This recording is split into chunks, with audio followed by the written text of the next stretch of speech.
Hello hello hello. आप सभी बच्चों को एमआर का बहुत बहुत नमस्कार। स्वागत है द सुपर यकीन बैच।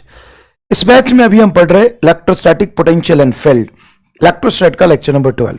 लास्ट लेक्चर में हमने बात किया था what is electric potential, what is electric potential energy. ये चैप्टर होता कंफ्यूजिंग है। बच्चा कहता है सर मुश्किल है, सवाल में समझ ही नहीं आता कुछ।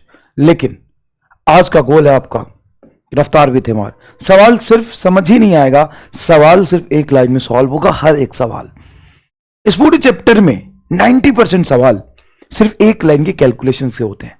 बट बच्चा ये नहीं समझ पाता है कि इसमें हमें फॉर्मूला कौन सा लगाना है, कौन सा फॉर्मूला सही, कौन सा फॉर्मूला गलत। यकीन मान कि डेल्टा यू बराबर वर्क डन प्लस होगा या माइनस होगा, सारा बच्चा इसी में कंफ्यूज रहता है। तो लास्ट लेक्चर में मैंने बहुत अच्छे तरीके से आपको समझाया था और मैंने नोट्स देखे ऐसे ही, कभी मैं डाउनलोड करके देखता नहीं हूँ। बहुत ही पढ़ा देते हो यार। मैं सच में वो जो बच्चे कहते हैं नोट्स लिखने में टाइम लगता है, वो गलत नहीं कहते हैं, लगता होगा यार। लेकिन कोई बात नहीं, इतना मेहनत करेंगे, पढ़ेंगे, तभी नैया पार लगेगा। समझ में आया कि नहीं आया? तो थोड़ा सा पिछली क्लास का हम रिवाइज करते हैं और फिर अपने गोल की तरफ चलते हैं। रफ्तार भी थे मार, बहुत जोरदार मजा आएगा। सवाल इतने मक्खन की तरह सॉल्व होंगे ना साहब, जितने भी आज तक पूछे गए हैं ना इस चैप्टर अभी तक के टॉपिक में, PYQ, potential energy, conservation of mechanical energy, work done in this, work done in that, सारे सवाल बहुत रफ्तार में सॉल्व होंगे। ठीक है? जो मैं अभी तक समझाते आया हूं, शायद मैं उसको 10 बार बोल चुका, बेटा अब तो याद रख लोगे उसको। For electric force, electrostatic force और फील्ड मतलब कंजर्वेटिव फील्ड।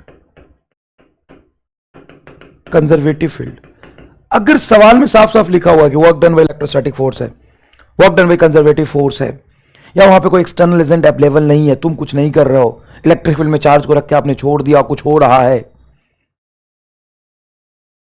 तो आप उसको work done by conservative field लेंगे।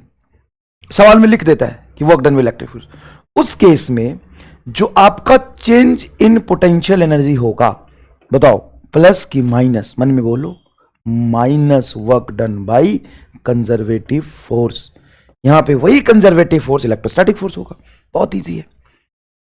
किसी भी क्यू चार्ज को एक पॉइंट से दूसरे पॉइंट तक ले जाने में उसका जो पोटेंशियल एनर्जी में चेंज आता है, उसको ले जाने के negative work done by the conservative force के इक्वल होता है। खत्म। External force, non conservative force, अरे हमारा फोर्स लिखो, work done in bringing charge from this to this. सिर्फ इतना ही लिखो, work done in bringing charge from this point to this point, then find change in potential energy. इसमें बोला ही नहीं कि किसका वर्क है, सिर्फ वर्क लिखा तो हमारा वर्क मानते हैं। ये आपको मैं 18 चैप्टर पहले से समझाते आ रहा हूं। हाँ भाई, 18 चैप्टर वर्क एनर्जी पावर से ही समझाता आ रहा हूं। Change in potential energy is equal to work done by external force या non conservative force. That's it. बहुत सिंपल। लेकिन ये असली नहीं है। ये पक्का work done from bringing charge from Q from one point to other point but very infinitely small and in against of the conservative force, है ना? ये कंडीशन के साथ होता है। ये हमेशा सही है, बाप है सबका, नहीं ये मम्मी है, बाप तो वर्क एनर्जी थ्योरम है। इस दोनों ने मिलकर इसको पैदा किया है। ये सारी चीजें आप अच्छे से जानते हैं। अब ध्यान से सुनिएगा, अगर मैं 1 कूलम चार्ज को ले जाऊं, मतलब वर्क डन टोटल है ये, Q कूलम को ले जाने में वर्क डन है। अगर 1 कूलम की बात करूं, दोनों तरफ Q से डिवाइड कर दूं, तो ये हो जाएगा work done in bringing 1 coulomb charge.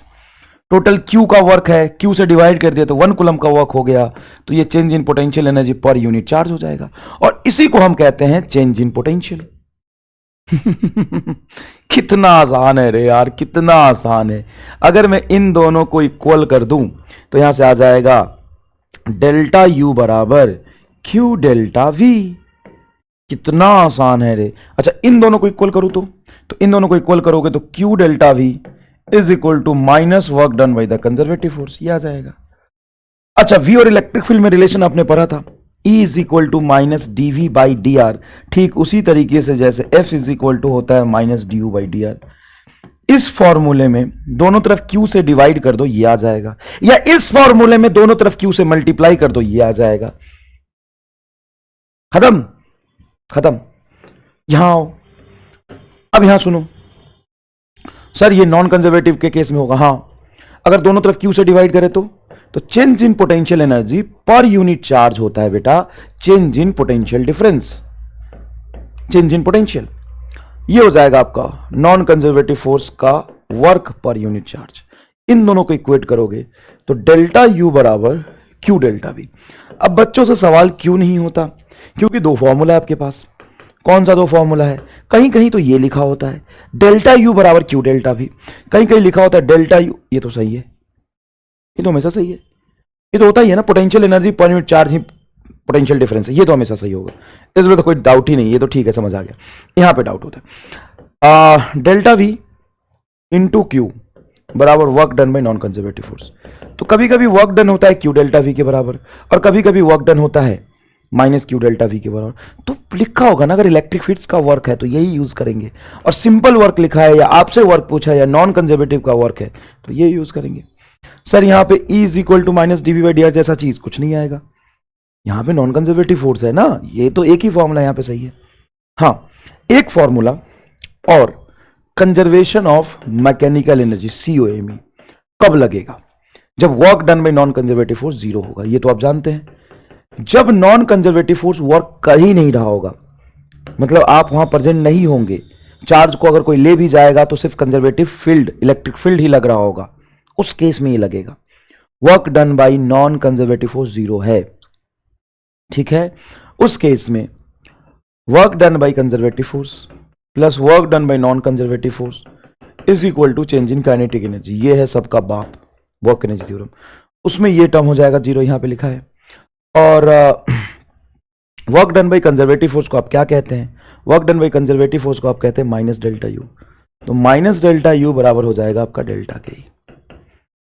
सही बात है, माइनस डेल्टा यू बराबर हो जाएगा आपका डेल्टा के। माइनस यहां पे सिर्फ ये रिप्रेजेंट कर रहा है कि अगर पोटेंशियल एनर्जी घटेगा तो काइनेटिक एनर्जी बढ़ेगा। अच्छा ये भी छोड़ो, इस माइनस को उधर ले जाऊंगा तो क्या होगा सर? ये होगा delta K plus delta U बराबर जीरो, यही होगा ना। मतलब काइनेटिक एनर्जी बढ़ेगा तो पोटेंशियल एनर्जी घटेगा, इन दोनों का सम कांस्टेंट रहना है। तो आप मैग्नीट्यूड वाइज ऐसे भी लिख सकते हो डेल्टा यू बराबर डेल्टा के, लॉस इन काइनेटिक एनर्जी बराबर गेन इन पोटेंशियल एनर्जी। तो जितना काइनेटिक एनर्जी में लॉस होगा उतना ही पोटेंशियल एनर्जी में गेन होगा। मैग्नीट्यूड लिखा है ना, मैग्नीट्यूड को बराबर कर दिया बस। तो ये चीज आगे आने वाले फॉर्मूले में, आगे आने वाले सवाल में यूज होगा। नेक्स्ट, अब हम लास्ट क्लास में दो चार चीजें पढ़े थे, उसको फटाफट रिवाइज कर लेते हैं। पॉइंट चार्ज का पोटेंशियल कितना होता है r डिस्टेंस पे? तो k q बटा स्मॉल r होता है। अगर तुम्हें पॉइंट चार्ज का पोटेंशियल बटा डिस्टेंस का ग्राफ पूछे तो रेक्टेंगुलर हाइपरबोला होगा। डन? हाँ सर ये तो हम जानते हैं। स्फीयर अगर हो, क्या हो बेटा? स्फीयर हो, उस स्फीयर पे चार्ज डिस्ट्रीब्यूटेड है टोटल q और उसका रेडियस है r।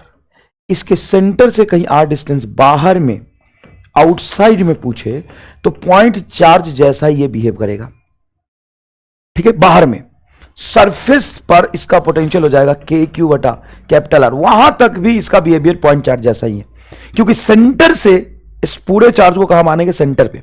हॉलो स्फीयर के पूरे चार्ज को हम सेंटर पे मान के पॉइंट चार्ज की तरह उसका पोटेंशियल लिखते हैं आर डिस्टेंस पे, का पोटेंशियल लिखते हैं आर डिस्टेंस पे। बहुत इजी है साहब ये तो, ये तो बहुत इजी है। अंदर में, तो अंदर में पोटेंशियल कहीं भी हर जगह सरफेस के बराबर ही होता है। मतलब ये अगर सरफेस का पोटेंशियल है तो ये सिर्फ सरफेस का ही नहीं है, ये इनसाइड किसी भी पॉइंट का है, इवन सेंटर का भी है, हर जगह का पोटेंशियल ही आएगा। अगर आप ग्राफ बनाएंगे तो V वर्सेस R का ग्राफ पहले कांस्टेंट रहेगा पोटेंशियल, कब तक? सरफेस तक, उसके बाद इनवर्सली प्रोपोर्शनल टू R हो जाएगा। अगर आप सॉलिड स्फीयर का बनाते, क्या बनाते बेटा? सॉलिड स्फीयर का क्यू चार्ज है, बाहर में तो कहीं पोटेंशियल वही रहेगा के Q by small R, surface पर रहेगा, सरफेस पर रहेगा, क्योंकि सरफेस तक ये पॉइंट चार्ज जैसा बिहेव करेगा, देखो के क्यू बाई कैपिटल आर। अंदर में तो अंदर में सर आपने बोला था कि सेंटर वाला याद रख लो। हाँ, मैंने बोला था सेंटर वाला याद रख लो, 3/2 KQ/R, ये याद रख लो, सेंटर वाला याद रख लो।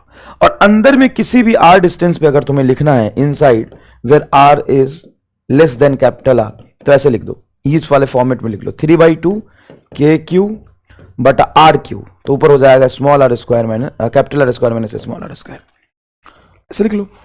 जो सेंटर वाला टर्म है 3/2 उसको बचा के रखो, तो ये हो जाएगा तुम्हारा 3/2 और KQ तो आएगा ही ना, KQ ऊपर R स्क्वायर लिखना होता है इसलिए नीचे RQ, क्योंकि पोटेंशियल में देखिए चार्ज बटा डिस्टेंस, चार्ज बटा डिस्टेंस लिख दिया।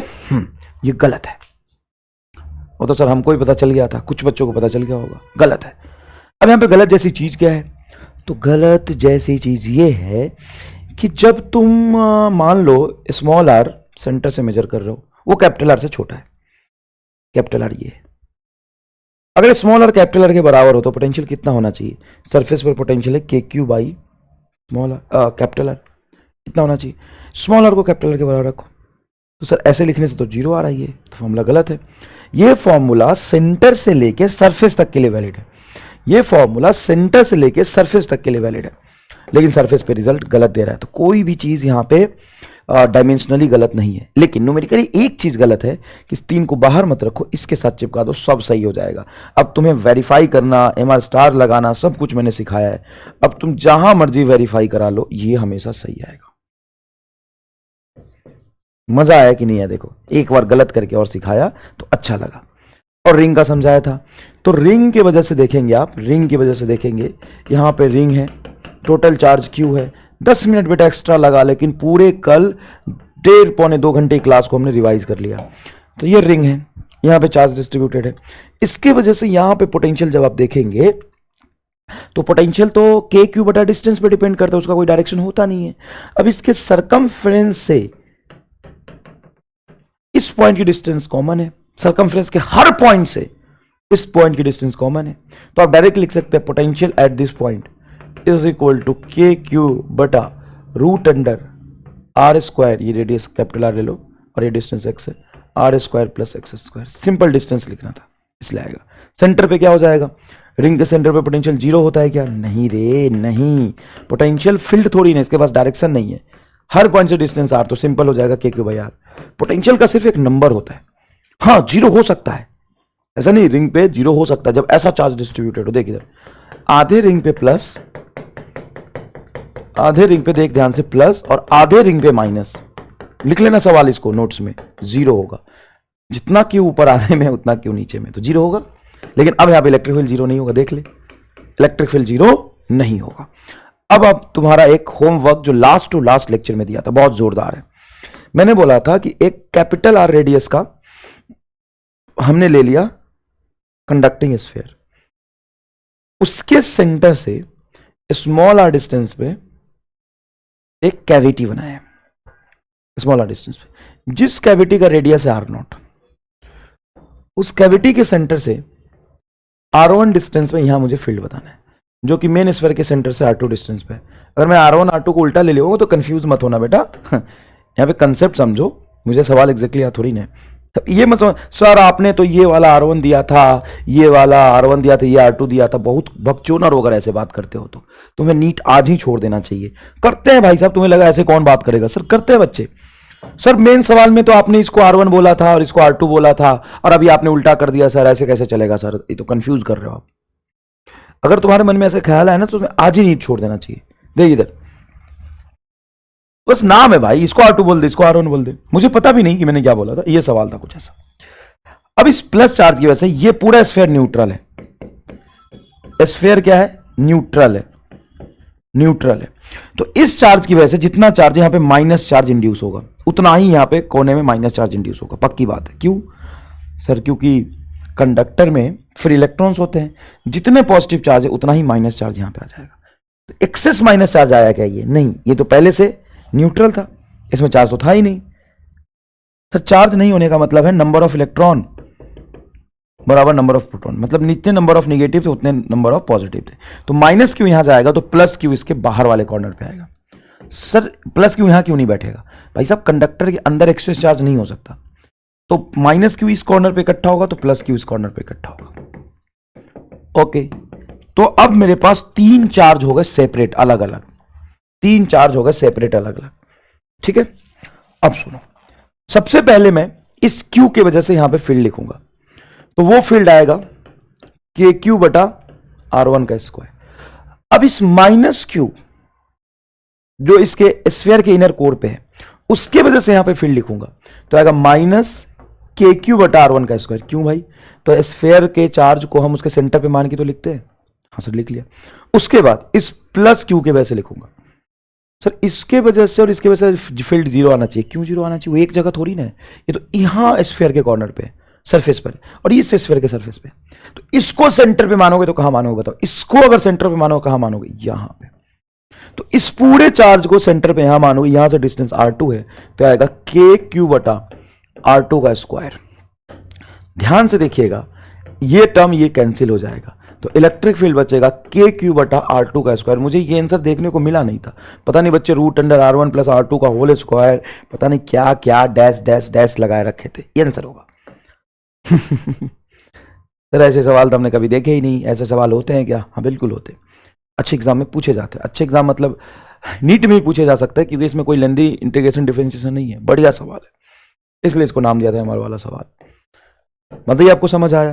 कुछ बच्चे बोलेंगे सर इसका फील्ड तो वहां तक जाएगा ही नहीं, प्लस क्यू से शुरू होगा माइनस क्यू पे खत्म हो जाएगा, प्लस क्यू से शुरू हुआ माइनस क्यू पे खत्म, प्लस क्यू से शुरू हुआ माइनस क्यू पे खत्म। अगर यहाँ पे कोई इलेक्ट्रिक फील्ड पूछे तो क्या बोलोगे? तो कंडक्टर में जहां पे मैटर अवेलेबल है वहां पे इलेक्ट्रिक फील्ड हमेशा जीरो होता है, आइसोलेटेड अगर कंडक्टर है तो, मतलब कंडक्टर को किसी बैटरी से नहीं जोड़ा है, अंडर इलेक्ट्रोस्टैटिक कंडीशन, डायनेमिक्स वाली कंडीशन नहीं, करंट इलेक्ट्रिसिटी वाली कंडीशन नहीं, अंडर इलेक्ट्रोस्टैटिक कंडीशन, कोई बैटरी वैटरी नहीं जोड़ा है, सिंपल कंडक्टर है, तो उसके अंदर जहां भी मैटर प्रेजेंट होगा वहां पे इलेक्ट्रिक फील्ड क्या होगा? जीरो होगा। देखो यहाँ पे इलेक्ट्रिक फील्ड जीरो है, तो ऐसे भी कह सकते हो कि ये प्लस का इलेक्ट्रिक फील्ड इस माइनस पे खत्म हो जाएगा, इसका इलेक्ट्रिक फील्ड यही टर्मिनेट हो गया, पास किया ही नहीं बाहर, और ये इस प्लस क्यू को सेंटर पे मान के यहाँ पे लिख लेंगे डायरेक्ट, ये ऐसे भी कह सकते हो। और मैथमेटिकली अगर तुमने लिखा भी है तो देखो कैंसिल हो रहा है एग्जैक्टली। बताओ मजे आए कि नहीं है? जोरदार एकदम। अब नेक्स्ट सवाल देखिए फटाफट, ये रिंग वाला सवाल दिया था, बोला था कि आपको करना है, दो रिंग है जिसका रेडियस है कैपिटल आर और दोनों के बीच में डिस्टेंस है एक्स, जो कि कैपिटल आर से बहुत ज्यादा है, तो हमें पोटेंशियल लिखना है। ध्यान से सुनिएगा, सबसे पहले ए पे पोटेंशियल लिखेंगे हम, और ए पे पोटेंशियल लिखेंगे इसी रिंग की वजह से। तो सर ए पॉइंट तो उसके सेंटर पे है, हाँ, तो चार्ज क्यू रेडियस आर, तो ये हो जाएगा के क्यू बटा आर, बस खत्म। इसके वजह से यहां पोटेंशियल लिखोगे तो ये होगा माइनस के क्यू बटा एक्स। सर एक्स कैसे? बटा एक्स बहुत ज्यादा है, तो रिंग के पोटेंशियल के फॉर्मूले में रिंग की वजह से एक्सिस पे जो आप पोटेंशियल लिखते हो उसका फॉर्मूला देखिए, वहां पे एक्स को ज्यादा रख दीजिए तो पॉइंट चार्ज जैसा बिहेव करेगा, तो पोटेंशियल आ गया यार, तो खत्म। अब बी पे पोटेंशियल लिखोगे तो बी पे पोटेंशियल होगा minus k Q by are, क्योंकि ये चार्ज निगेटिव है और ये पॉजिटिव है, तो इसके वजह से पोटेंशियल आ जाएगा प्लस के क्यू बटा एक्स। सर ये तो एग्जैक्टली अपोजिट है, कैंसिल हो जाएगा। हाँ जोड़ोगे तो कैंसिल होगा ना, ऐड करो तो कैंसिल हो जाएगा, लेकिन हमें तो सब्ट्रैक्ट करना है, हमें तो डिफरेंस चाहिए ना। पूछा क्या है? Potential difference. तो वी ए बोलो सर के Q by are minus k Q by small x. अब यहां बोलो माइनस लगा के लिखो इसको, तो माइनस माइनस से प्लस हो जाएगा के क्यू बाई आर, और ये माइनस हो जाएगा minus k Q by x. तो साहब आपका एक काम करिए, 2 के क्यू बाई आर प्लस 2 के क्यू बाई एक्स, ये आपका आंसर आ जाएगा।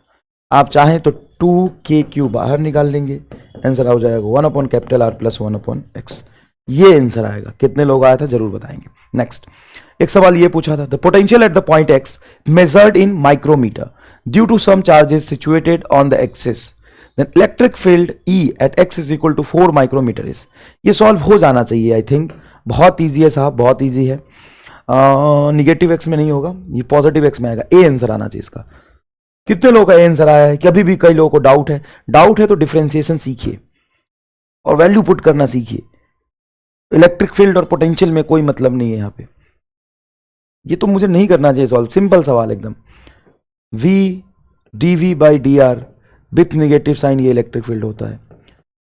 20 बटा एक्स स्क्वायर माइनस 4, 20 का डिफरेंशिएशन 0, और नीचे वाले को ऊपर ले जाओगे, डिवीजन रूल लगा रहा हूं, माइनस ऊपर वाला एज इट इज रखो, नीचे वाले को डिफरेंशिएट करो, नीचे का एक्स स्क्वायर माइनस 4, तो differentiation of x square minus 4 बटा डी एक्स। ऐसा नहीं है कि मैं इसको ऊपर ले जा रहा हूं तो नीचे वाले का पावर निगेटिव हो जाएगा, ऐसा नहीं। डिवीजन रूल में क्या है, जो ऊपर है उसका डिफरेंशिएशन करो और नीचे वाले को ऊपर ऐसे चिपका दो, जो नीचे वाला है उसी को ऊपर ले जाकर चिपकाओ। माइनस ऊपर वाले को कांस्टेंट रखो, जो नीचे से आप ऊपर ले गए एक्स स्क्वायर माइनस 4 उसका डिफरेंशिएशन करो, बटा जो डिनोमिनेटर में पहले से था क्या था, एक्स स्क्वायर माइनस 4, क्या था एक्स स्क्वायर माइनस 4,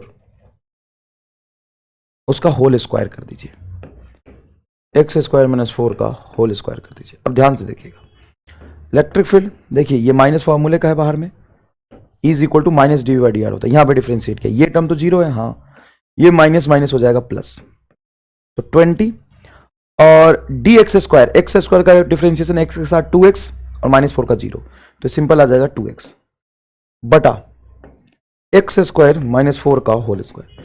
x की वैल्यू उसने दिया 4 माइक्रोमीटर, और यहां पे सब x और 4 ये सब माइक्रोमीटर में रखा है। सर ये 4 भी माइक्रोमीटर के ऑर्डर में होगा, देखो जिस ऑर्डर में x को रखा है उसी ऑर्डर में 4 को रखा है। सर हमें कैसे पता चलेगा, बट अगर मान लो 4 मीटर होता और ये x को बोलता है कि हमने x मेजर्ड इन माइक्रोमीटर, तो माइक्रोमीटर का होल स्क्वायर 10 का पावर माइनस 12, तो 4 में से 10 का पावर माइनस 12 घटाओगे तो कोई मतलब नहीं होगा। कई बच्चों को ये डाउट आया होगा। तो सर क्या यार 20 इंटू 2x, एक्स स्क्वायर 4 का होल स्क्वायर, ऐसा है। x वैल्यू को 4 रखो, तो 4 रखो तो 4 2 8, 8 2 16, 160 बेटा, या 4 रखो तो 4 का होल स्क्वायर 16, 16 में से आ जाएगा 12, 12 का होल स्क्वायर 144। अब देख लो सर, उसको सॉल्व कर लो, ये आंसर आ जाएगा। पोटेंशियल ग्रेडियंट इज, मैंने लास्ट लेक्चर में समझाया था और ये मैंने यूनिट डायमेंशन में समझाया है। Potential gradient dv by D R is minus sign के साथ। Potential itself is a scalar, potential itself is a scalar, but potential gradient is nothing but dv by dr, and dv by dr is a vector physical quantity. Yes, this is a vector physical quantity. dv by dr is a vector physical quantity. क्यों dv by dr ही तो electric field को represent कर रहा है, dv by dr ही तो electric field को represent कर रहा है। चलिए बताइए, electric field versus distance graph का स्लोप क्या बताएगा? सर स्लोप माने डिफरेंशिएशन, हाँ स्लोप माने differentiation. E versus x graph का स्लोप क्या बताएगा? Sir d by d x change in electric field with respect to x या आर, कुछ नहीं, एरिया। तो एरिया तो हो जाएगा सर इसका integration E dot D x कह रहे हो, हाँ अरे sir E dot D x तो चेंज इन पोटेंशियल को बताएगा विथ निगेटिव साइन। हाँ अब आया ना ऊट पहाड़ के नीचे। अब देख क्या पूछा है, figure shows the variation of electric field intensity E versus distance x, what is the potential difference between the point x is equal to 2, x is equal to 2 से कंसिडर करना है मुझे, x is equal to 2 and x is equal to 6 metre from O, मतलब O से distance measure करना है, O से 6 metre यहां होगा और O से 2 मीटर वहां होगा। तो इस ग्राफ का total area negative change in potential difference को बताएगा। इस ग्राफ का एरिया मतलब इंटीग्रेशन किसका, इसका इसके साथ, तो ई डॉट डी एक्स का निगेटिव वैल्यू डेल्टा भी होता है, और E dot D x integration मतलब एरिया, तो इसका एरिया निकालो। एरिया हो जाएगा, देखो यहां से यहां तक होगा तुम्हारा 2 और हाइट है 10, तो 10 दूना 20, 20 आया, प्लस ट्रायंगल है तो हाफ इंटू 4 से 2 तक 2 इंटू 10, 10 ये कट गया 30 आ रहा, तो 30 वोल्ट एरिया आया है, that is equal to minus v, minus 30 volt आपका आंसर होगा। लेकिन इसने प्लस माइनस में दिया नहीं तो मैग्नीट्यूड पूछ रहा है। अगर प्लस 30 वोल्ट और माइनस 30 वोल्ट दोनों होता तो माइनस 30 वोल्ट चूज करते, लेकिन यहां पे सिर्फ प्लस 30 है। देखिए कितना आसान सवाल पूछा है, ऐसे सवाल तो हमने कम से कम 50 किए थे काइनेमेटिक्स में। नेक्स्ट सवाल देखिएगा बेटा, determine the electric field strength vector if the potential of this field depends upon xy coordinates, potential depends upon xy coordinates v is equal to 10 axy, जहां पे a क्या है constant, यार यहां पे a क्या है constant है, 10 axy। तो हमसे पूछा है कि इलेक्ट्रिक पोटेंशियल गिवन है, फील्ड बताइए क्या होगा। बढ़िया सवाल है। क्या ऐसे सवाल हम 2-3 बार कर चुके हैं? तो कब कब रहने दे, फिर छोड़, मैं कर ही देता हूं। v बराबर 10 ax, तो इलेक्ट्रिक फील्ड होगा माइनस पहले बाहर निकल जाएगा, इलेक्ट्रिक फील्ड में माइनस पहले बाहर निकल जाएगा, इलेक्ट्रिक फील्ड में माइनस पहले बाहर निकल जाएगा। इसको मरना ही था, बार बार डिस्टर्ब करने आ रहा। अरे भाई पढ़ा लेने दे, बार बार काहे डिस्टर्ब कर रहा है। E is equal to minus D v बटा d x i cap minus plus minus बाहर निकाल लिया डी वी बटा डी वाई जे कैप। अब इसमें v की वैल्यू 10ax, तो 10ax इसमें रख दो तो माइनस बाहर रहेगा, v की जगह पे रखो 10ax। तो सर इसमें से 10ax में जब x से डिफरेंशिएट हम करते हैं तो y और z को कांस्टेंट मानते हैं, y कांस्टेंट होगा। तो v की जगह पे जब रखेंगे 10axy तो 10y तो बाहर आ जाएगा, 10y तो बाहर आ जाएगा, अंदर सिर्फ x बचेगा, dx बटा dx आई कैप। और जब यहां पे v को रखेंगे आप इस पूरा 10axy तो यहां पे 10ax बाहर आ जाएगा, 10ax, अच्छा a भी नहीं लिखा यहां पे, 10ax 10ay। भाई साहब ये 10axy कितनी चीजें, 4 चीजें, 1 2 3 4, 10axy तो 10ay बाहर, सिर्फ x का ही डिफरेंशिएशन होगा, यहां पे सिर्फ y का ही डिफरेंशिएशन होगा, 3 चीजें बाहर आ जाएगा जे के। अब ध्यान से देखेंगे तो dx बाई dx का डिफरेंशिएशन हो जाएगा 1, हाँ सर इसका डिफरेंशिएशन हो जाएगा आपका 1, इसका भी डिफरेंशिएशन हो जाएगा आपका 1, तो यहां पे बचेगा माइनस 10ay और यहां पे बचेगा प्लस 10ax, ठीक है। तो electric field is equal to आ जाएगा minus 10ay I cap minus 10ax J cap. यहां से चाहे आप तो कॉमन निकाल ले माइनस 10a को, तो यह आएगा वाई आई कैप प्लस एक्स जे कैप, वाई आई कैप प्लस एक्स जे कैप, वाई आई कैप प्लस एक्स जे कैप, ये आपका आंसर हो जाएगा, सही है ना। माइनस 10a वाई आई कैप प्लस एक्स जे कैप, वाई आई कैप प्लस एक्स जे कैप, ये रहा आपका जवाब। बताइए मजा आया कितना आसान है। If potential at the surface of the hollow sphere is 10 volt, then find potential at the center of hollow sphere। Gravitation में सवाल मैंने कराया था कि देखो बेटा पोटेंशियल डिफरेंस हमेशा सेम रहता है, चाहे तुम रेफरेंस कहीं भी ले लो, कहीं भी ले लो रेफरेंस। अब इसने क्या सवाल पूछा है कि कोई एक चार्ज्ड हॉलो स्फीयर है,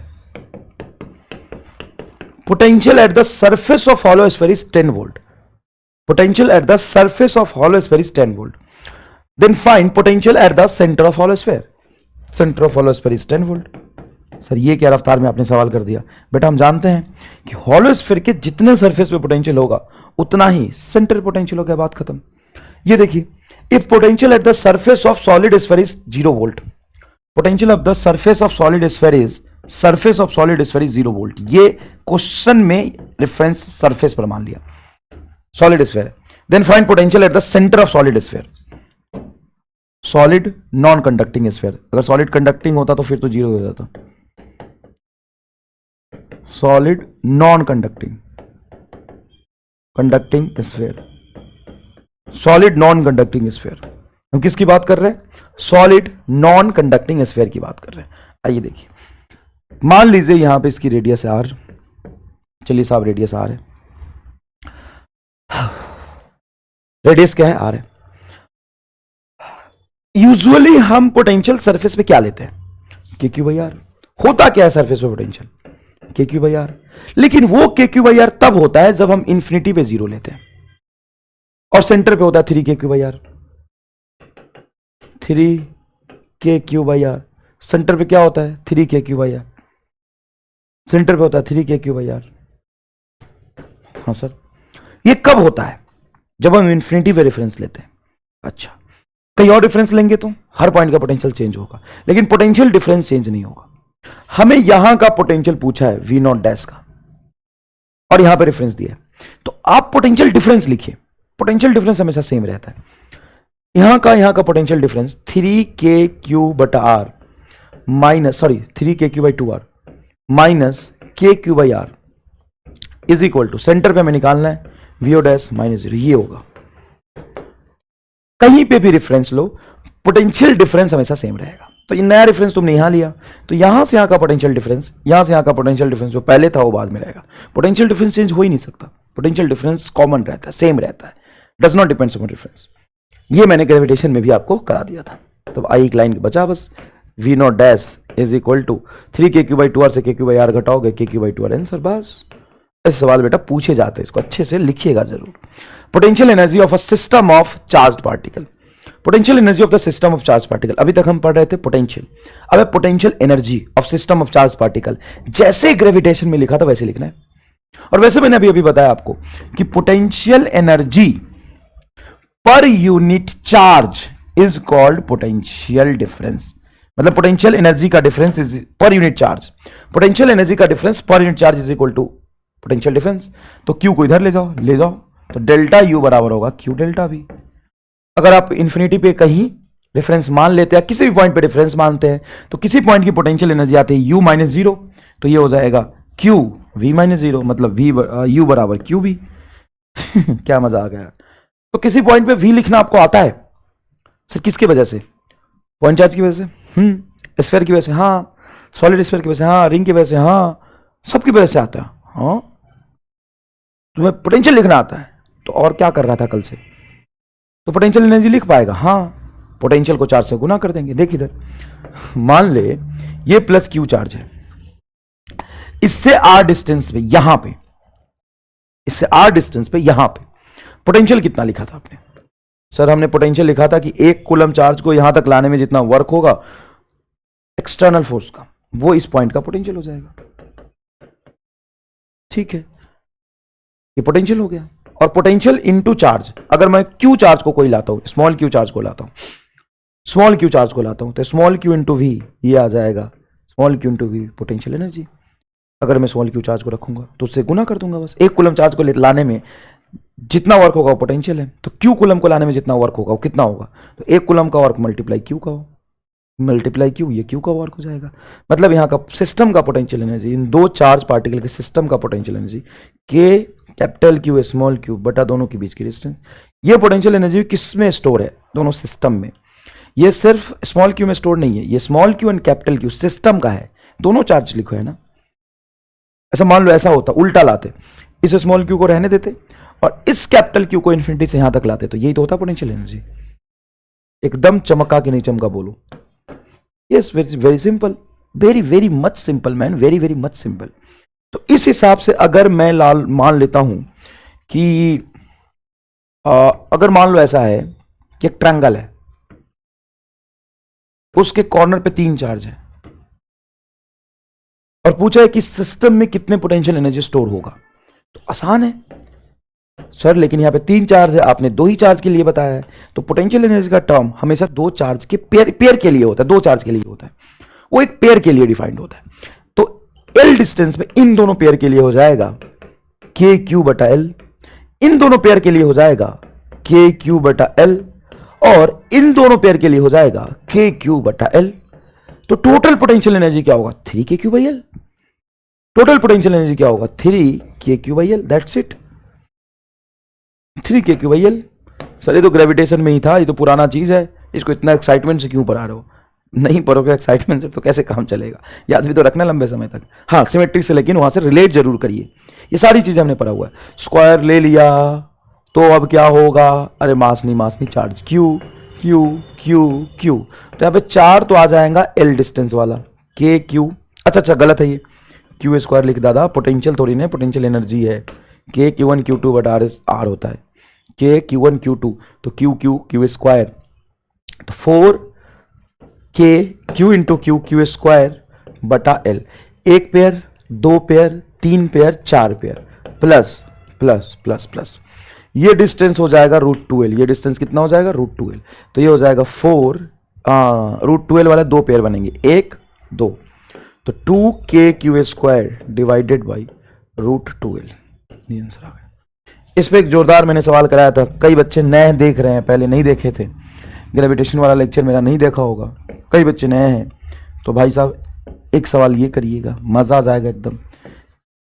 टोटल मैंने कितने चार्ज रखे? 8, क्यूब के हर कॉर्नर पे, और क्यूब का साइड लेंथ है, इसकी टोटल पोटेंशियल एनर्जी कितनी होगी?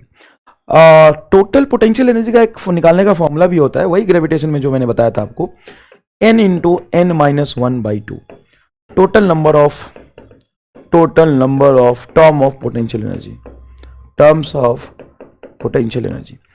n को रख देंगे आप 8 इंटू 8 माइनस 1/2, ये हो जाएगा टोटल नंबर ऑफ टर्न। ये 4 और 8 - 1 7, 7 चौक 28, टोटल नंबर ऑफ टर्न 28 आएगा। लिखिए, मैंने ग्रेविटेशन में आपको ले यहाँ पे लिखा है मैंने ये ग्रेविटेशन में मैंने आपको समझाया था, ये ग्रेविटेशन मैंने बता दिया, और ग्रेविटेशन में कई सवाल इस पे कराए थे।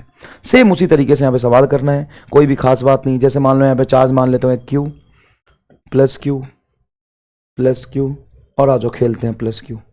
सबके बीच में डिस्टेंस ए है, सबके बीच में डिस्टेंस क्या है, ए है। टोटल सिस्टम की पोटेंशियल एनर्जी बताइए कितनी होगी। मजा आएगा लिखने में, लिखिए, होमवर्क है आपका। सर एमआर वाला सवाल है क्या? वक्त शर्म नहीं आता कुछ भी बोलने में?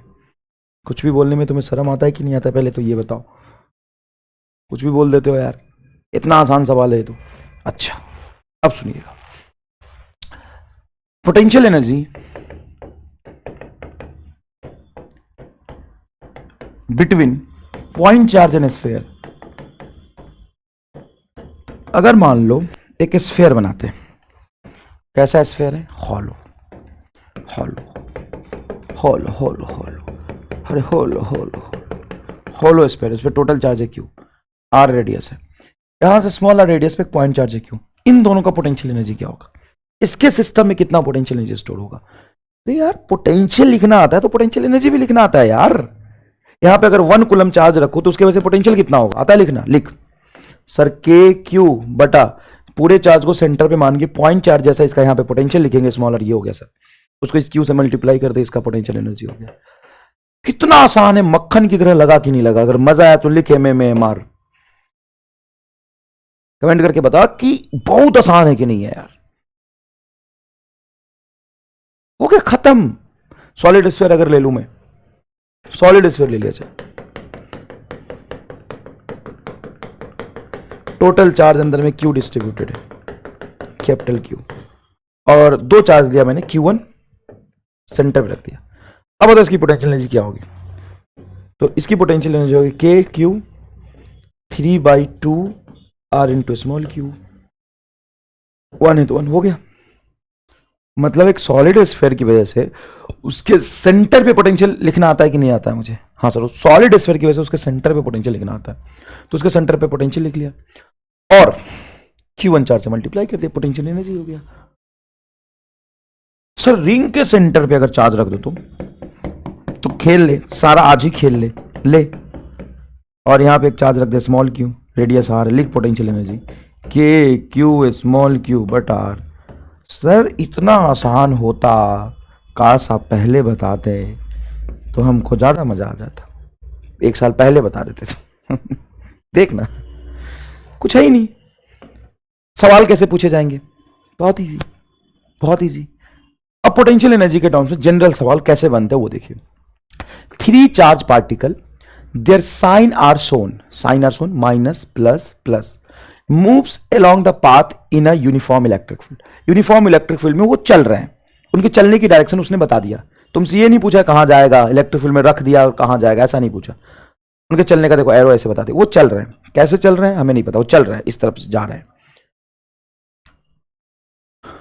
Moves along the path in a uniform electric field as shown in each of 3 cases state whether the potential energy increases और डिक्रीजेस। तो मुझे बताना है पोटेंशियल एनर्जी इंक्रीज करेगा या डिक्रीज करेगा।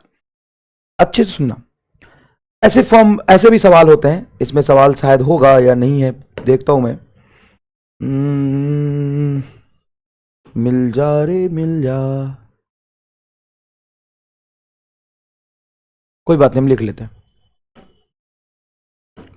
ऐसे सवाल होते हैं, if distance between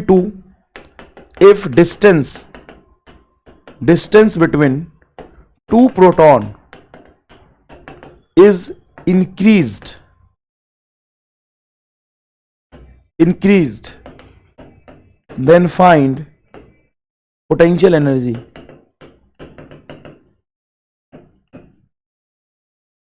potential energy इसी में क्या करेगा बेटा, रुक जा बताता हूं। इसी में क्या करेगा, ऐसे लिखेगा सबसे पहले वाले सवाल में क्या अपन, सबसे पहले वाले सवाल इसको करते हैं पहले। If distance between 2 proton is increase then find potential energy. तो तुम ऐसे कर सकते हो, एक चार्ज प्रोटॉन का चार्ज प्लस ही होता है, दूसरे प्रोटॉन का चार्ज प्लस ही होता है, उन दोनों के बीच में डिस्टेंस आ रहा है, तो इनका पोटेंशियल एनर्जी क्या होगा, के ई इंटू ई स्क्वायर बटा दोनों के बीच की डिस्टेंस आर। अब अगर हम इनके बीच के डिस्टेंस को क्या करेंगे, बढ़ाएंगे। अब इनके बीच की डिस्टेंस को बढ़ाएंगे तो पोटेंशियल एनर्जी डिक्रीज होगा। एक तो तरीका हो गया ये देखने का, एक तो ये तरीका हो गया देखने का। इनके बीच की पोटेंशियल एनर्जी हम बढ़ाएंगे, सॉरी इनके बीच की डिस्टेंस हम बढ़ाएंगे तो डिनोमिनेटर में आर बढ़ेगा तो ओवरऑल वैल्यू ये क्या हो जाएगा, कम हो जाएगा, तो पोटेंशियल एनर्जी साहब कम होगी। लेकिन इसमें अगर एक चार्ज को माइनस कर देते तो, और आर को बढ़ाना घटाना और फिर माइनस के साथ दिक्कत होता, दिक्कत होता। हाँ सर दिक्कत हो तो थोड़ा होता है बेटा, और जनरली बच्चे गलत जवाब दे देते हैं, जनरली बच्चे गलत जवाब दे देते हैं। तो सर अब सुनो बताते हो एकदम ही जोरदार तरीका। क्या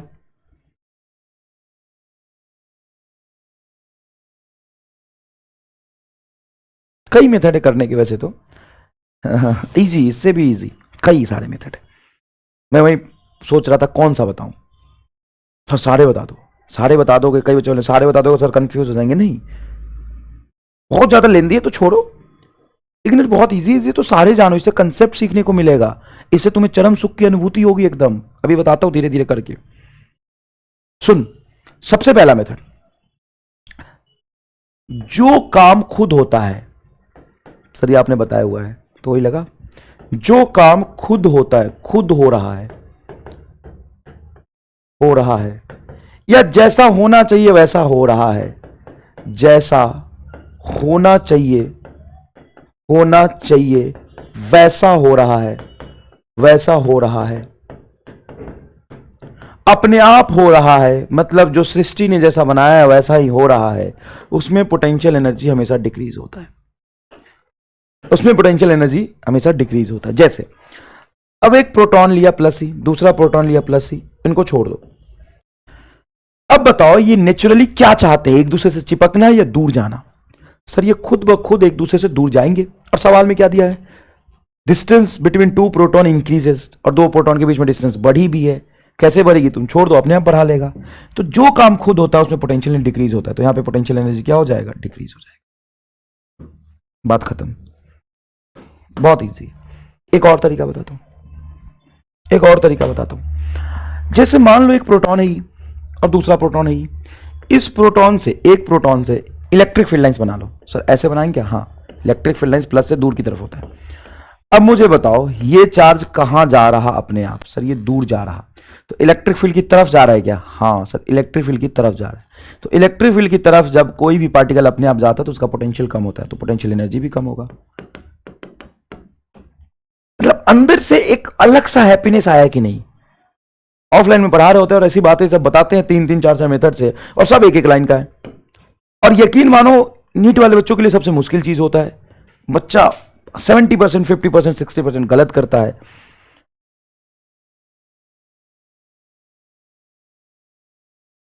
आओ अभी आगे, अभी बाकी है। अब नेक्स्ट देखो, अगर मैं दो प्रोटॉन के बीच में डिस्टेंस डिक्रीज कर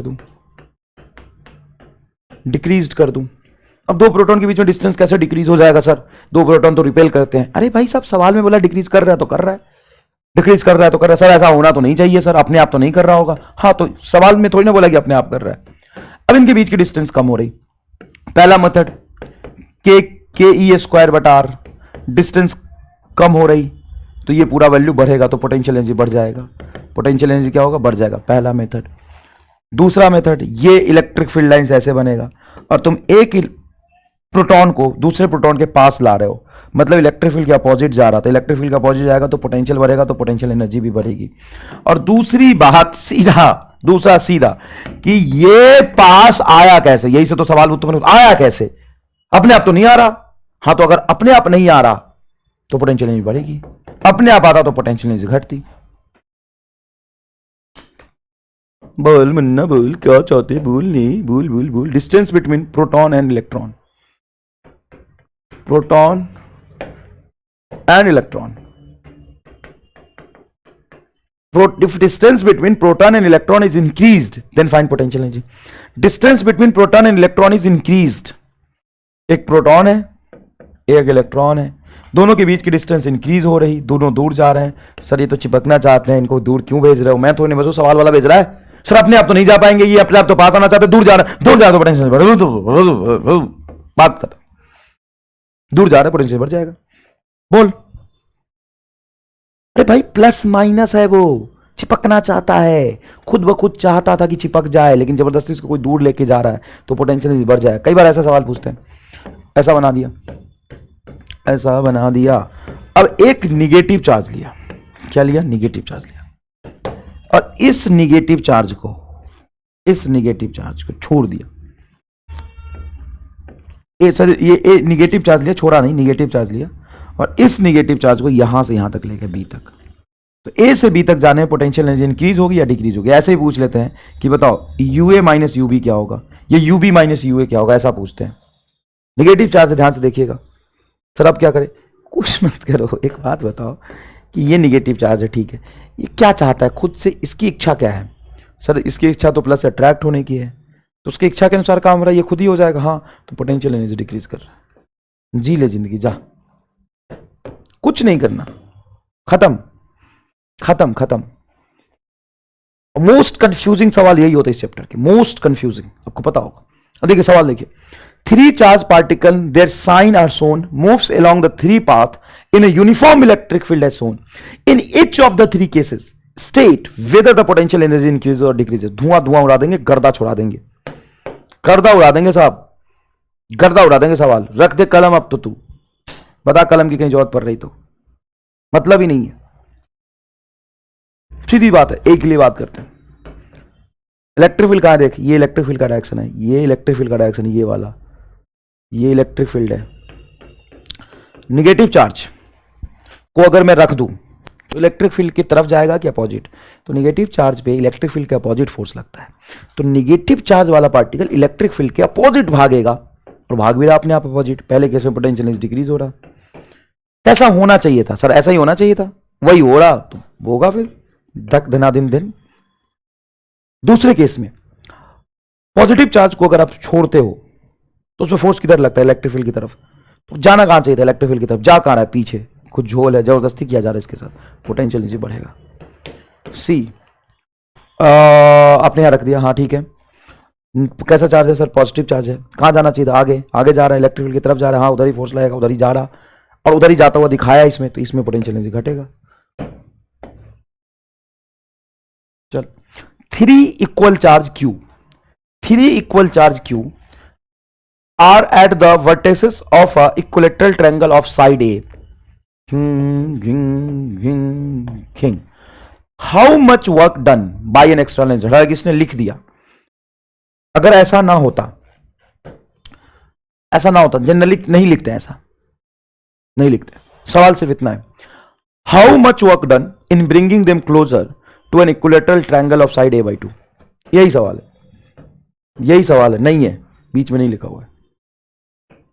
पहले साइड लेंथ था A, कैपिटल A दिया, ठीक है, और बाद में इसने क्या किया, A/2 साइड कर दिया, बाद में साइड लेंथ क्या कर दी, A/2, Q Q Q। तो इसमें कितना वर्क डन करना पड़ेगा? सवाल फिर से पढ़िए प्लीज, आई रिक्वेस्टिंग, सवाल फिर से पढ़िए, I request. 3 equal charge capital Q are at the vertices of equilateral triangle of side A.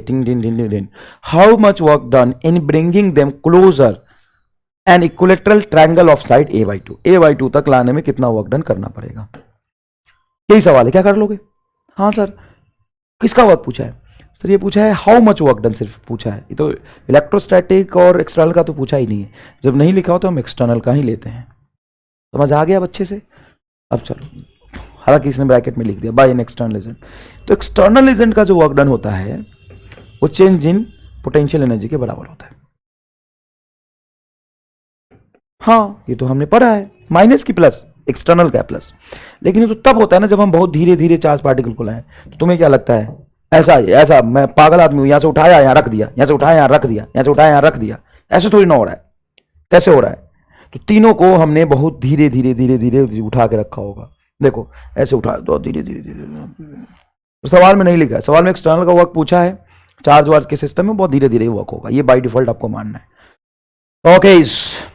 Okay next. तो बस हो गया, change in potential, final potential minus initial potential.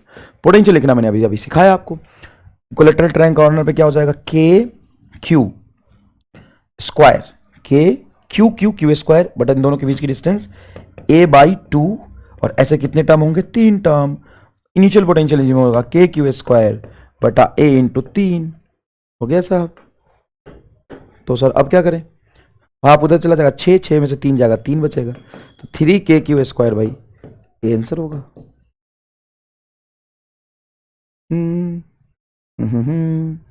3 k Q square भाई ये आंसर हो गया। आ गया प्लस आया सर, और क्या वर्क डन करना ही पड़ेगा तुम्हें। पॉजिटिव पॉजिटिव चार्ज है, उसके बीच की डिस्टेंस कम कर रहे हो तो पॉजिटिव वर्क डन तो करना ही पड़ेगा। अब ये सवाल देखिएगा सवाल कैसे कितनी रफ्तार में होंगे। पता है बेटा, तुम्हें भले ही लगा होगा कि मैं जब पिछले क्लास में स्टार्टिंग से समझाया था ना, तो मतलब ये मास्टर ज्यादा नहीं समझा रहा कुछ। एक बच्चे का कमेंट भी देखा मैंने। कोई बात नहीं, अपने ही छोटे छोटे बच्चे हैं और बहुत सारे बच्चे हैं तो अलग अलग दिमाग के हो सकते हैं। अगर कि सर आप ये प्रूव करना चाहते हो ज्यादा पढ़ा रहे हो आप, देखो बेटा ज्यादा तो नहीं पढ़ा रहा मैं, एग्जाम का लेवल आप जानते हैं। हाँ ज्यादा मैं क्वेश्चन जरूर करा रहा हूँ, ये तो गर्व की बात है कि मैं सिलेबस नहीं भगा रहा, मैं पूरे अच्छे से आपको जितना पढ़ा रहा हूँ पूरा पढ़ा रहा हूँ और अंत तक ऐसे ही पढ़ाऊंगा। लिख के रख ले, चाहे मैं ड्यूरेशन बढ़ाना पड़े बढ़ा दूंगा, लेकिन अंत तक ऐसे ही पढ़ाऊंगा लास्ट तक। और आज तक पूरे मतलब मैं भी जब ऑफलाइन कोचिंग में था तो मैं तुम्हें ईमानदारी से बता दूं कि ये बहुत ही बड़ा ड्रॉबैक है ऑफलाइन कोचिंग का, जो इस ऑनलाइन कोचिंग में नहीं है। फिर से बोलोगे सर आप मार्केटिंग कर रहे हो, मैं मार्केटिंग नहीं कर रहा बेटा, गलत मत समझो, मैं एकदम दिल से ये बात बता रहा हूं। मार्केटिंग की बात नहीं है, मैं खुद अपनी बात कर रहा हूं। चल मैं किसी की और की बात नहीं कर रहा, मैं अपनी बात कर रहा। क्या होता है कि जब हम ऑफलाइन में पढ़ाते हैं तो हम बोर्ड पे लिखते हैं हाथों से, और स्टार्टिंग में बच्चा नया होता है तो हम उसको बहुत धीरे धीरे पढ़ाते हैं बेटा। मतलब तुम यकीन मानो कि पहले 6 महीने में सिर्फ मैकेनिक्स के 6 चैप्टर हम पढ़ाते हैं। अगर जून में सिलेबस स्टार्ट हुआ है तो हम उसको दिसंबर तक पता है ग्रेविटेशन तक पहुंचाते हैं। दिसंबर तक ग्रेविटेशन तक पहुंचाते हैं। अगर आपने भी कहीं कोटा में, दिल्ली में, जयपुर में, कहीं बड़े बड़े शहर में, पटना में ऑफलाइन कोचिंग ली होगी तो आपको पता होगा 5 से 6 महीने में सिर्फ हम रोटेशन से ग्रेविटेशन तक पहुंच पाते हैं, सॉलिड फ्लूइड तक पहुंच पाते हैं 6 महीने तक। और लास्ट में मॉडर्न फिजिक्स, ऑप्टिक्स और इलेक्ट्रोडायनामिक्स बहुत तेजी में पढ़ाते हैं। अब चूंकि पहले 6 महीने में बहुत धीरे धीरे पढ़ा है, तुम्हें लगा वाह यार एमआर बहुत बढ़िया मास्टर है, कितना प्यार से समझा के पढ़ा रहा है। और उसके बाद जब तूने मैकेनिक्स पढ़ लिया, 11th खत्म हो गया, 12th में आ गए, 12 इलेक्ट्रोमैग्नेटिज्म शुरू हुआ, उसके एक चैप्टर हो गए, उसके बाद एकदम तेजी में भगाते हैं। सरकार भगाते हैं, अब बचा ही नहीं ना, 2 महीने में पूरा खत्म करना है। अब पूरा 12 2 महीने में खत्म करना है।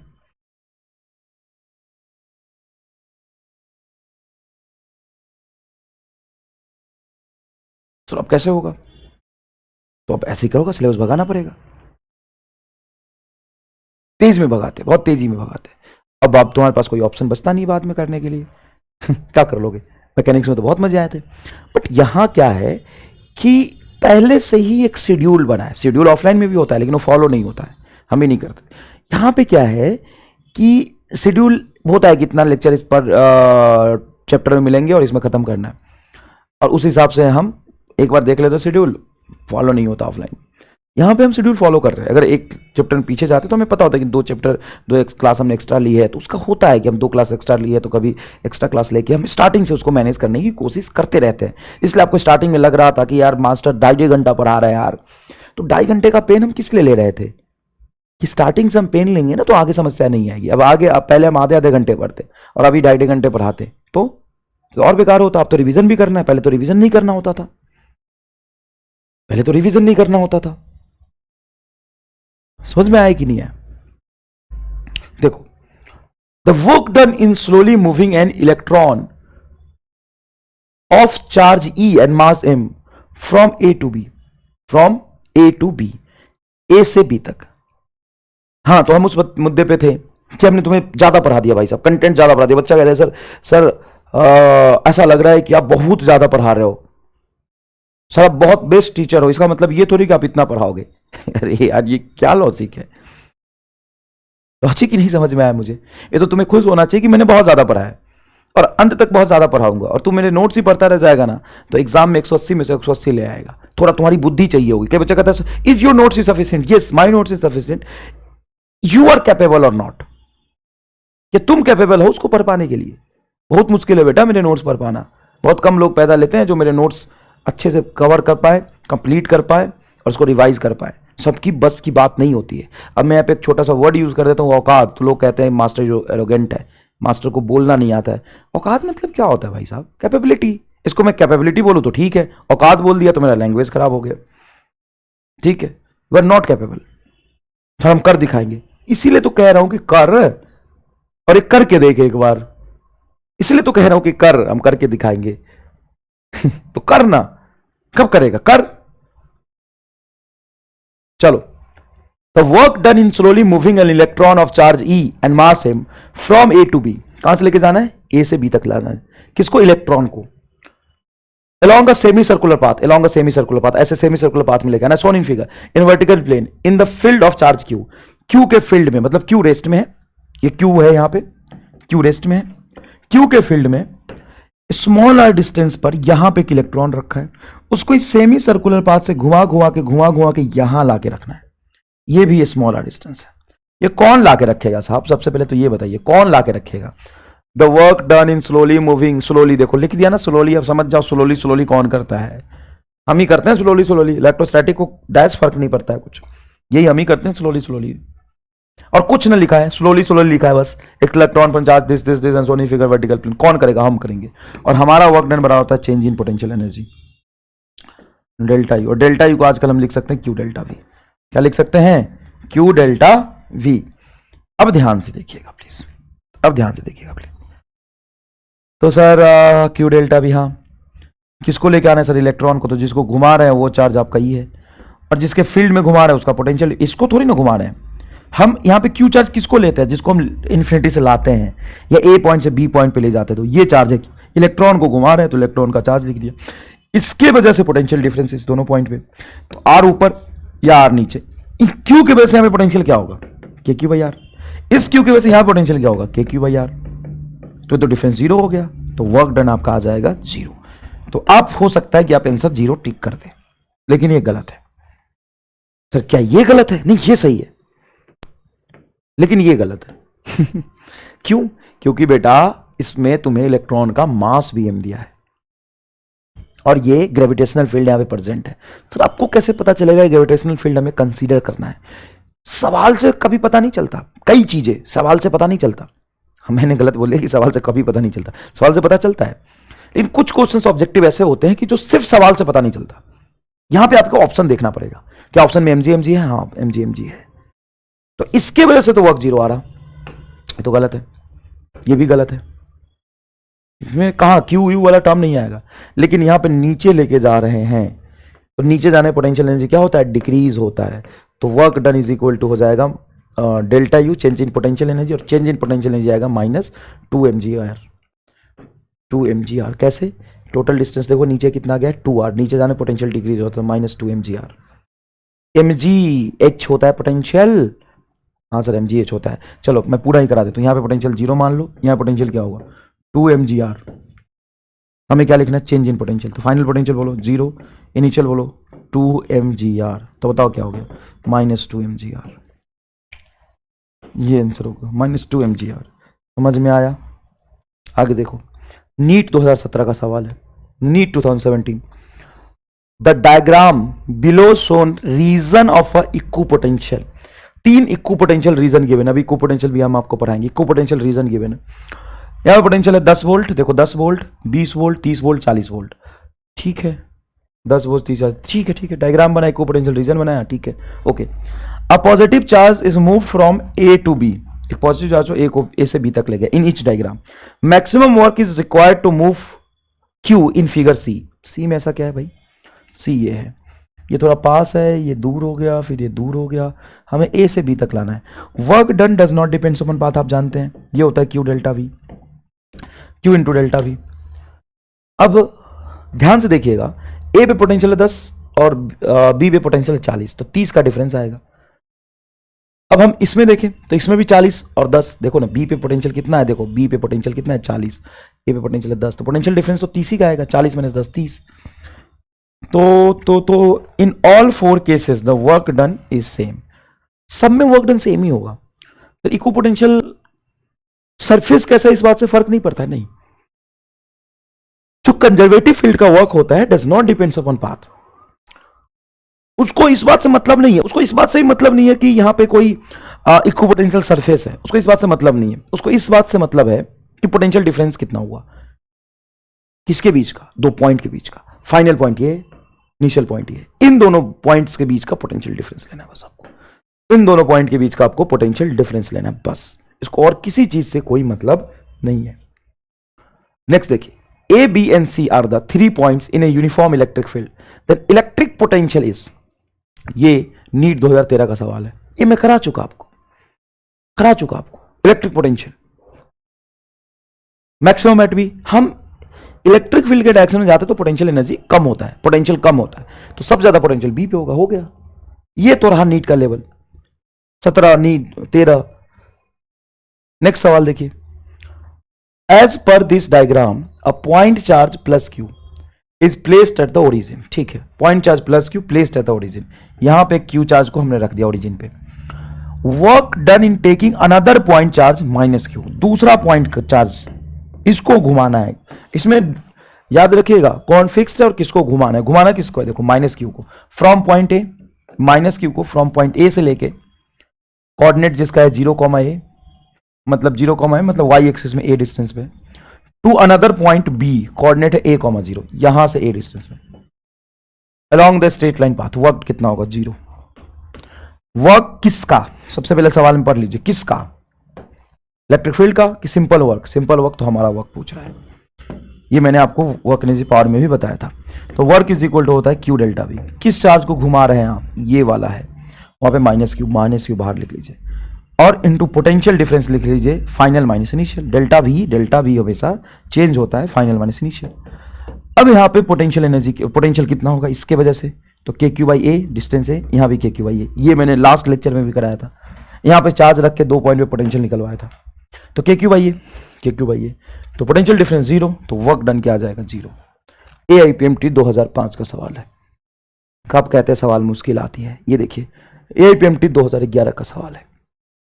4 electric charge plus q minus q are placed at the corner of a square of side length 12, of a square of side length 12 total side length इसका। The electric potential at the point A midway between the two charges plus q and q, तो ये total 12 है, तो ये distance बेटा L हो जाएगा। अब यहाँ पे पोटेंशियल पूछा है, और ये दोनों पॉजिटिव है और ये दोनों क्या है, निगेटिव है, तो इसके वजह से यहाँ पे पोटेंशियल क्या होगा, के क्यू बाई एल, और इसके वजह से भी क्या होगा, के क्यू बाई एल, तो टोटल पोटेंशियल होगा 2 के क्यू बाई एल। बहुत सिंपल है साहब, 2 के क्यू बाई एल। अच्छा, इस माइनस क्यू की वजह से ये डिस्टेंस ले लेंगे, ये 12 है हाँ, ये एल है हाँ, तो √5L आ जाएगा। तो माइनस चार्ज है इसलिए माइनस के क्यू, पोटेंशियल लिख रहे हैं, पोटेंशियल एनर्जी नहीं लिख रहे हैं, के क्यू बटा √5L, एक चार्ज का और एक यहाँ चार्ज है, दोनों चार्ज का हम क्या लिख देंगे, 2 से मल्टीप्लाई कर देंगे, तो आपका जवाब आ जाएगा 2KQ बाई एल भी कॉमन निकाल सकते हैं, यह आ जाएगा आपका 1 - 1/√5। 2KQ, के को 1/4 पाई एप्सिलॉन नॉट नीचे लिख दिया होगा, देखो 1/4 पाई एप्सिलॉन नॉट ऊपर 2Q बटा L, 1 प्लस नहीं माइनस आएगा। D is your correct answer, क्योंकि ये दोनों चार्ज पॉजिटिव है और ये दोनों चार्ज नेगेटिव है। आप किससे मक्खन जैसे सवाल हो रहे हैं कि नहीं हो रहे बताइए। When a test charge is brought in from infinity along the perpendicular bisector of an electric dipole, then work done is, infinity से उठाया चार्ज को, when a test charge is brought from infinity along the perpendicular bisector of electric dipole, मतलब electric dipole, the work done is, अच्छा ये minus Q charge है, ये plus Q charge है, infinity पे पोटेंशियल तो 0 होता है, हाँ यहां से चार्ज को उठाया along the perpendicular bisector, उठा के इसके सेंटर पे रख दिया, from infinity along the perpendicular bisector of an electric dipole to the midpoint of electric dipole, यहां पे एक लाइन जोड़ना चाहिए, to the midpoint of electric dipole। सवाल ऐसा है कि इन्फिनिटी से उठाया, हाँ सर इन्फिनिटी से उठाया, और इन्फिनिटी से उठा के, ध्यान सुनिए, इन्फिनिटी से उठा के along the perpendicular bisector mid point of the dipole पे रख दिया, तो फाइनल पोटेंशियल क्या होगा, 0, इनिशियल पोटेंशियल क्या था 0, वर्क डन क्या आएगा 0, आंसर क्या होगा बी, क्योंकि मैंने डाइपोल का पोटेंशियल लिखना आपको सिखाया था, एक्सिस पे होता है, इक्वेटोरियल लाइन पे तो होता ही नहीं। बाइसेक्टर, परपेंडिकुलर बाइसेक्टर को ही इक्वेटोरियल लाइन कहते हैं, परपेंडिकुलर बाइसेक्टर को ही इक्वेटोरियल लाइन कहते हैं। अ hollow charged metal sphere of radius smaller, hollow charged metal sphere of radius smaller, if the potential difference between the surface and a point at a distance 3r is v, इन दोनों के बीच में potential difference पूछा है। बेटा surface पे potential कितना हो जाएगा, अगर चार्ज अपन क्यू मान लेते हैं इस पे, तो k Q by small r minus k Q by 3r, इसको उसने v बोल दिया है। Then electric field intensity at a distance 3r from the centre, तो यहां से यहां पे इलेक्ट्रिक फील्ड आपसे पूछा है, इस v के टर्म्स में पूछा है। बहुत आसान सवाल है, कोई खास बात नहीं। उसने बताया कि यहां और यहां के बीच पोटेंशियल डिफरेंस v है, तो चार्ज तुम कुछ क्यू मान लो, सर मान लिया। यहां पे पोटेंशियल बोलो के क्यू बाई आर, यहां पे हो जाए के क्यू बाई 3r। इसको सॉल्व करो तो आप अगर के क्यू बाई स्मॉल आर को कॉमन निकाल लेते हो तो 3 एलसीएम में आ जाएगा, या 3 माइनस 1 इंटू वी, तो v बराबर हो जाएगा आपका 2 के क्यू बाई 3r, ये पोटेंशियल हो जाएगा 2 के क्यू बाई 3r, ये साफ पोटेंशियल हो जाएगा 2 के क्यू बाई 3r। ये सर अब ये आपका v की वैल्यू आ गई। इलेक्ट्रिक फील्ड हमें यहां लिखना है, इलेक्ट्रिक फील्ड होता है के क्यू बटा स्मॉल आर का होल स्क्वायर, और ये 3r पे है, सॉरी सेटस 3r पे है, 3r का होल स्क्वायर हो जाएगा 9r स्क्वायर। तो जब 9r स्क्वायर लिखेंगे तो यहां से के क्यू बाई आर की वैल्यू को क्या लिख सकते हैं, के क्यू बाई आर की वैल्यू को लिख सकते हैं 3v by 2।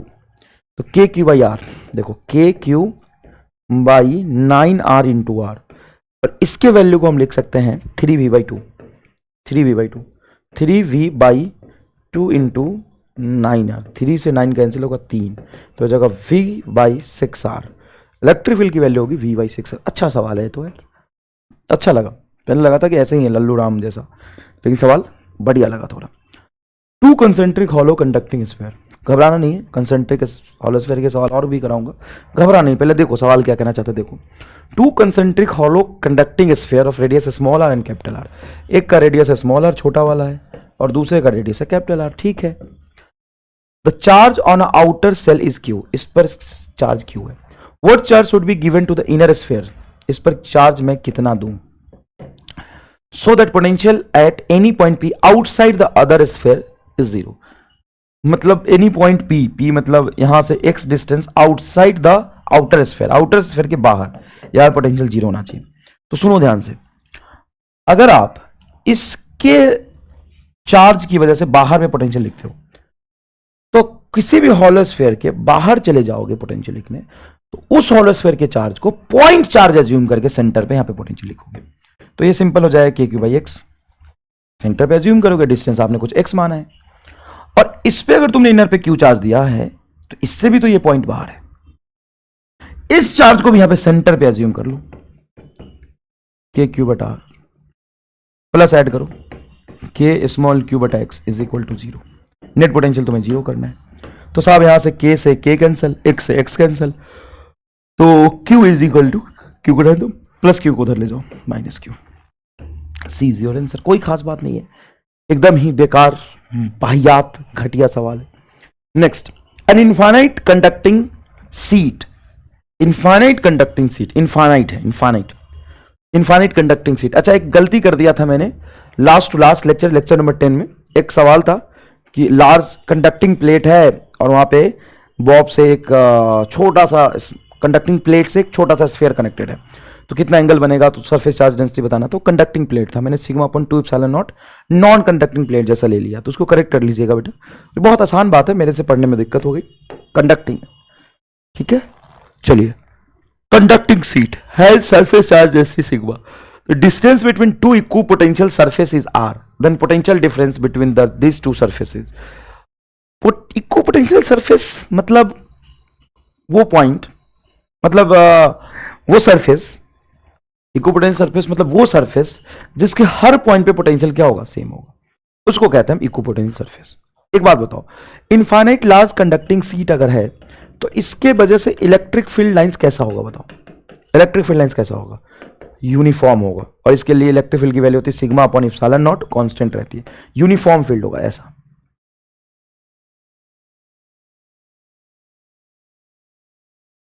Three dimensional reason में नहीं निकलेगा। तुम्हें क्या लगा मैं थ्री डायमेंशनल रीजन बोलूंगा? नहीं, यहां से जो फील्ड निकलेगा ना वो सिर्फ आगे की तरफ ही होगा। देखो ऐसा ऐसा होगा, देखो यहां से हर पॉइंट से निकलेगा, यहां से निकलेगा, यहां से निकलेगा, यहां से निकलेगा, यहां से, यहां से, यहां से, यहां से आगे एकदम यूनिफॉर्म फील्ड होगा। ले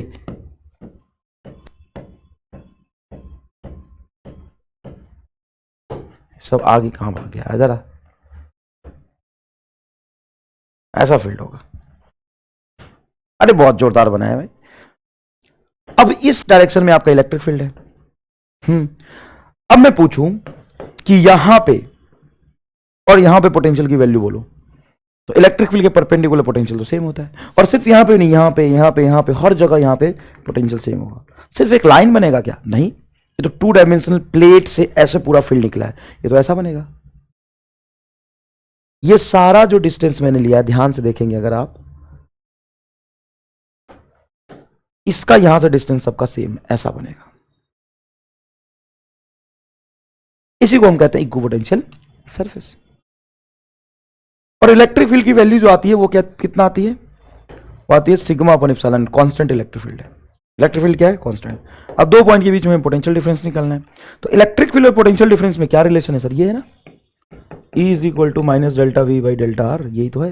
कांस्टेंट इलेक्ट्रिक फील्ड है। या फिर ऐसे लिख लो, delta V is equal to minus of E delta R. Simple. Electric field तो कांस्टेंट है ना बेटा, तो कोई लोचा ही नहीं है, इंटीग्रेशन करने की जरूरत नहीं, ई बाहर आ जाएगा, सिर्फ डेल्टा आर बचेगा। तो बोला है कि एक कंडक्टिंग सीट है और उन दोनों के बीच में डिस्टेंस आर है, आर है ना, तो उनके बीच का पोटेंशियल डिफरेंस बताओ।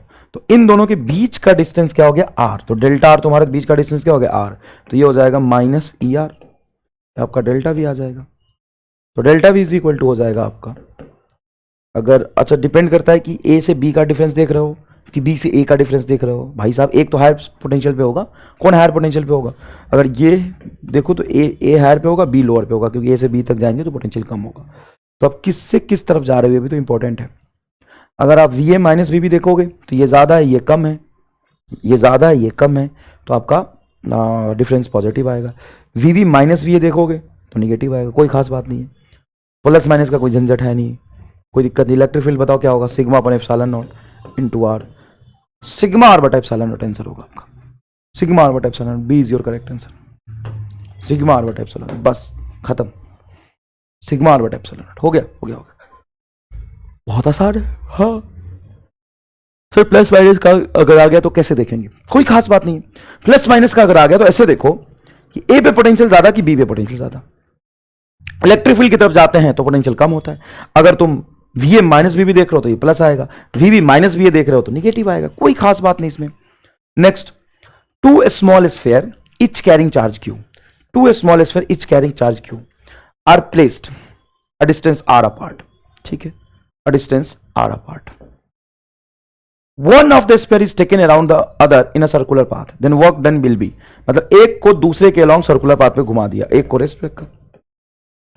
तो बेटा तो इसको घुमाने में वर्क कितना होगा? एक बात बताओ, जब इसको घुमा रहे हो तो वर्क यहां पे इलेक्ट्रोस्टैटिक ही पूछेगा, Q delta we. Sir gravitation नहीं लेंगे क्या? एक बात बताओ, कहीं ग्रेविटेशन जैसी चीज है? नहीं। तो अब सुनो ध्यान से, इसकी वजह से यहां पे पोटेंशियल बोलो सर वी, इसके वजह से यहां पोटेंशियल वी, इसके वजह से यहां पोटेंशियल वी। डिस्टेंस तो सेम है, पोटेंशियल का डायरेक्शन होता नहीं, सिर्फ के क्यू बाई आर होता है, प्लस चार्ज है, के क्यू बाई आर, के क्यू बाई आर, के क्यू बाई आर। तो पोटेंशियल डिफरेंस हो जाएगा जीरो। तो वर्क डन क्या हो जाएगा आपका? जीरो। वर्क डन हो जाएगा आपका जीरो। बात खत्म, ऐसा हजम। Work done in moving a charge q coulomb, work done in moving charge q coulomb on the surface of a given charge conductor of potential v, zero. एक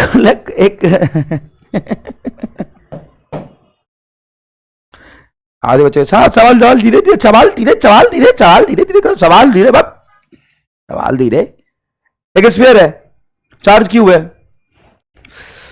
तो उसके सरफेस से लेकर अंदर तक हर जगह पोटेंशियल सेम होगा। अब बोला एक चार्ज को हम सरफेस पे घुमा रहे हैं, तो आप इक्वल पोटेंशियल सरफेस पे घुमा रहे हो, अब घुमा रहे हो लेकिन पोटेंशियल डिफरेंस नहीं आ रहा, सेम पोटेंशियल पे घुमा रहे हो, तो वर्क डन जीरो हो जाएगा। प्रोटॉन हैज मास इतना एंड चार्ज इतना। If the proton is accelerated through the potential difference of 1 million volt, then the kinetic energy, kinetic energy पूछा है। एंड कोई एक्सटर्नल एजेंट है क्या? प्रोटॉन है जितना एंड इतना, if the proton is accelerated through, मतलब उसको एक्सेलरेट कराया है, तो इलेक्ट्रिक फील्ड में रख दो, एक्सेलरेट कर जाएगा। तो इस तरह क्वेश्चन में कंजर्वेशन ऑफ मैकेनिकल एनर्जी आपको यूज करना, simple, gain in kinetic energy बराबर loss in potential energy, delta K plus delta U बराबर 0 होगा, तो minus delta plus delta U को इधर लाऊंगा तो माइनस डेल्टा यू ही लिखा है मैंने, loss in potential energy is equal to gain in kinetic energy, that's it. तो सर यहाँ पे पोटेंशियल एनर्जी कैसे लिखेंगे, पोटेंशियल होता है q delta v, potential energy क्या होता है, क्यू इंटू पोटेंशियल डिफरेंस, हाँ सर होता है, तो क्यू बोलो सर, क्यू प्रोटॉन है तो उसका चार्ज हो जाएगा यही 1.6 इंटू 10 टू द पावर -19, और डेल्टा भी बोलो तो देखो लिखा है potential difference of million volt, मतलब 10 to the power 6 volt, 10 to 6 10 to the power 19, तो ये हो जाएगा 1.6 इंटू 10 टू द पावर -13, ये रहा answer, 1.6 into 10 to the power -13 joule, that's it. Calculate the work done in taking a charge -2 into 10 to the power 9 coulomb from A to B via C. Work done. पहले देख लो diagram, देख लो, मैं फिर से बनाऊंगा diagram, तो ऐसे देखो, ये एक y एक्सिस है और ये z एक्सिस है, ये x एक्सिस है, फालतू काम, बकवास। अब बोला कि यहां पे एक चार्ज है 8 मिली कूलम का सेंटर पे, calculate the work done in taking a charge -2, 8 को नहीं हिलाया, work done in taking a charge -8 को तो सेंटर फिक्स रखा है, -2 कहाँ है, -2 इतना कूलम नहीं दिया है डायग्राम में, -2 नहीं है, ये लिख दिया कि इतना चार्ज हमें घुमाना है, टेक उठाना है ए से, फ्रॉम ए टू बी, ए से ले जाना है बी तक वाया सी, सी से, तो ए से उठाना है मुझे, ए का कोऑर्डिनेट है, यहां से डिस्टेंस कितना है 3, यहां का डिस्टेंस कितना है, यहां का 4 बी का, और ये का है 6,9। एक बात सुनना ध्यान से, मान लो स्मॉल क्यू चार्ज को, ये कैपिटल क्यू चार्ज को यहां से मैंने उठाया है, इसको उठा के पहले यहां ले गया फिर यहां ले गया, लेकिन work done by conservative field does not depends upon path, लेकिन यहां तो वर्क हम कर रहे हैं, कर तो कंजर्वेटिव के अगेंस्ट ही रहे हो ना, ये सिंपल सी बात है। वर्क कौन कर रहा है सर, कुछ नहीं लिखा तो हम करेंगे, तो हमारा जो वर्क होगा क्यू डेल्टा वी के बराबर होगा क्या, हाँ सर, तो हमें तो डेल्टा वी लिखना है, हाँ, ये कौन से चार्ज को आप घुमा रहे हैं, इस चार्ज को, तो घुमाने वाले चार्ज को बाहर लिख लीजिए, -2 इंटू 10 टू दी पावर -9 बाहर लिख लीजिए, प्लस इसके वजह से लिख लीजिए पोटेंशियल बी पे माइनस ए पे, बस ये minus B, final potential minus initial potential, path का पोटेंशियल थोड़ी ना लेना होता है, फाइनल पोटेंशियल बोलिए क्या होगा, तो फाइनल पोटेंशियल होगा के को भी हम लिख सकते हैं 9 into 10 to the power 9, charge बोलिए 8 इंटू 10 टू दी पावर -3 बटा डिस्टेंस बोलिए, तो इसका डिस्टेंस है 4, 4 into 10 to the power -2, minus same term आएगा 9 into 10 to the power 9 into 10 to the power -3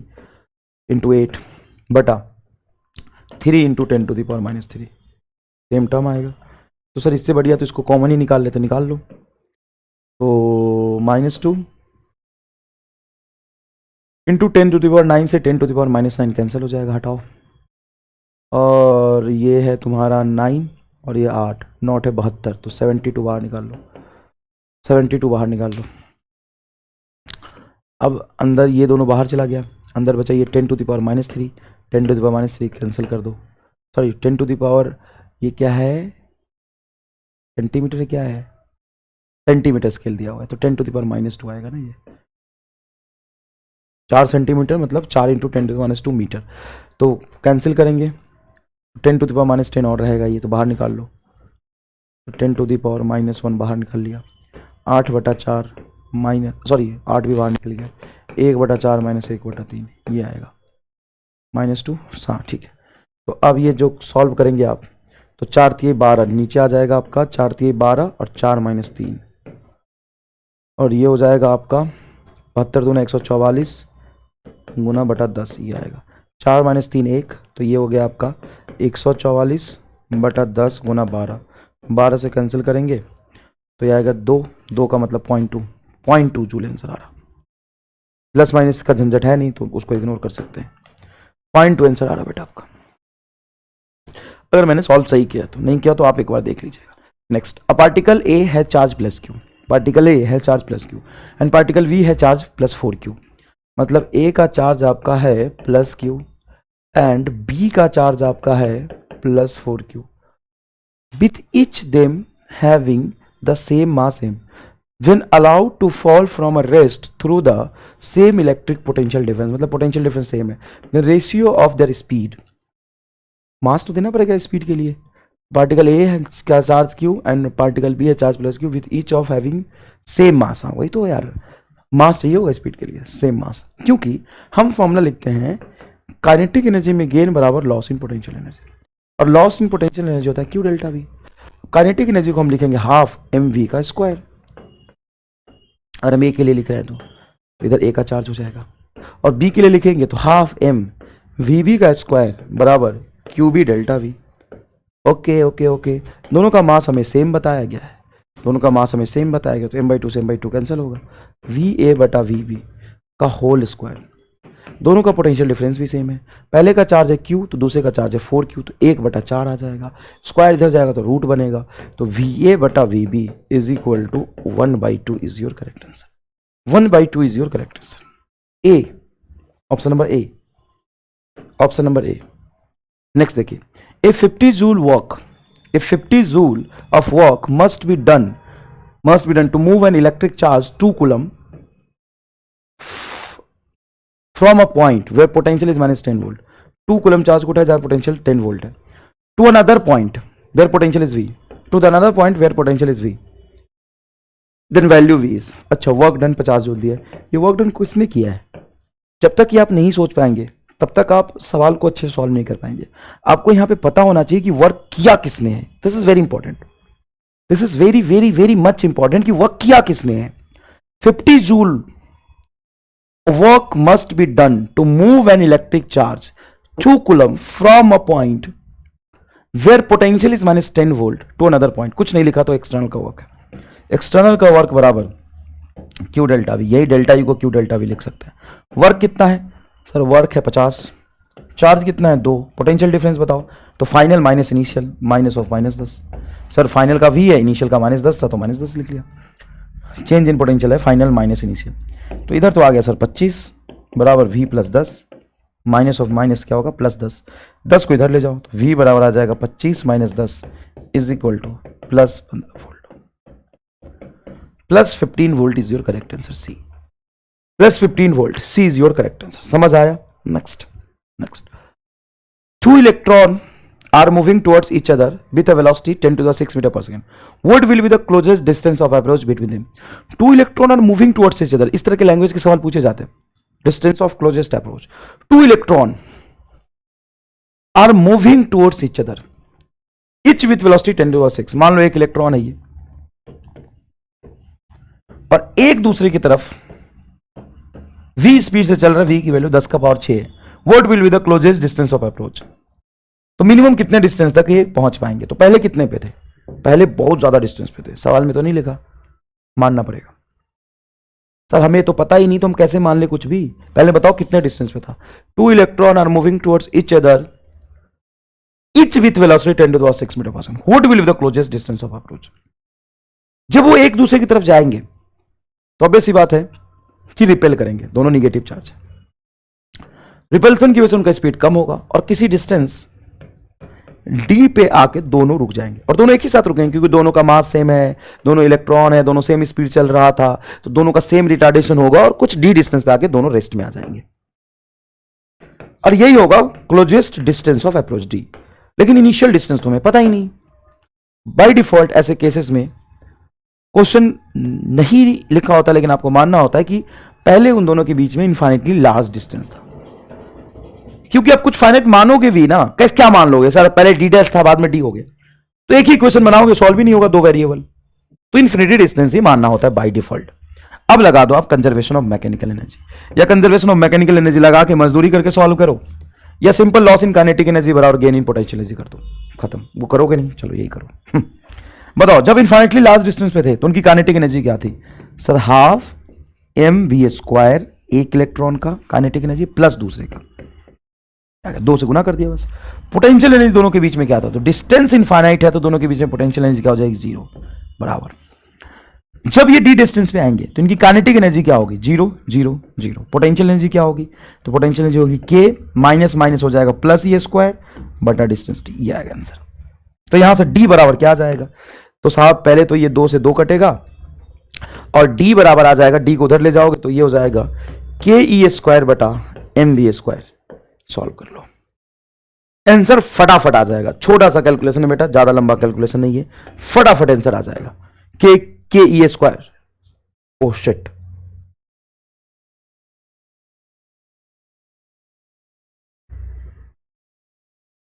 के, अब ऑन हो जा दादा,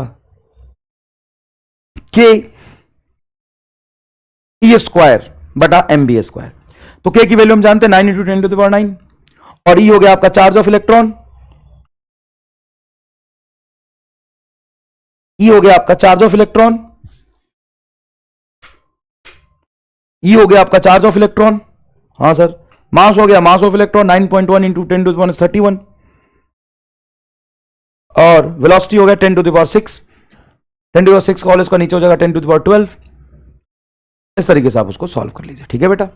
तो खूब सारे ऐसे सवाल पूछेंगे, जैसे मान लीजिए आपसे पूछ दिया कि अच्छा सिमेट्रिक चार्ज ही रखेंगे, ऐसे भी तो सवाल पूछ सकते हैं। चार्ज क्यू दे दिया, मास एम दे दिया, आइडेंटिकल चार्ज दे दिया, दोनों को 20 फीट से एक दूसरे की तरफ फेंक दिया, बोलेंगे closest of distance approach, distance of closest approach बताओ। अच्छा सवाल ऐसा भी हो सकता है कि एक चार्ज पार्टिकल हमने यहां पे फिक्स रख दिया, उसको पकड़ के रख दिया, प्लस क्यू को फिक्स रख दिया, उसको हम कहीं नहीं जाने दे रहे हैं। दूसरे चार्ज पार्टिकल को हमने क्या किया, थ्रो किया 20 फीट से, ये भी पॉजिटिव ये भी पॉजिटिव। तो अब हम पूछेंगे कि बताइए डिस्टेंस ऑफ क्लोजेस्ट अप्रोच क्या होगा। तो यहां भी सीओमी लगा दीजिए। अब क्या करेंगे सुनिए, इसके लिए लगा दीजिए कि यहां से और यहां पे इनके बीच में कुछ एनर्जी थी, इन दोनों के बीच में कुछ एनर्जी थी, हाँ सर इन दोनों के बीच में कुछ एनर्जी थी।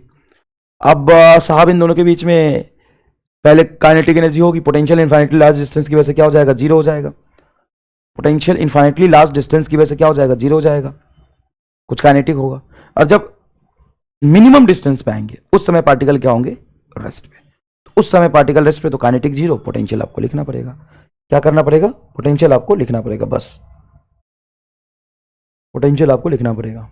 बहुत पढ़ा दिया वैसे तो मैंने, 40 पेज पढ़ा दिए होंगे, देखते हैं कितना पढ़ा दिया। अरे बहुत सही, 40 पेज तक है अपने पास सवाल, लेकिन ये करा दिया मैंने, ठीक है बेटा। चलिए नेक्स्ट देखिए।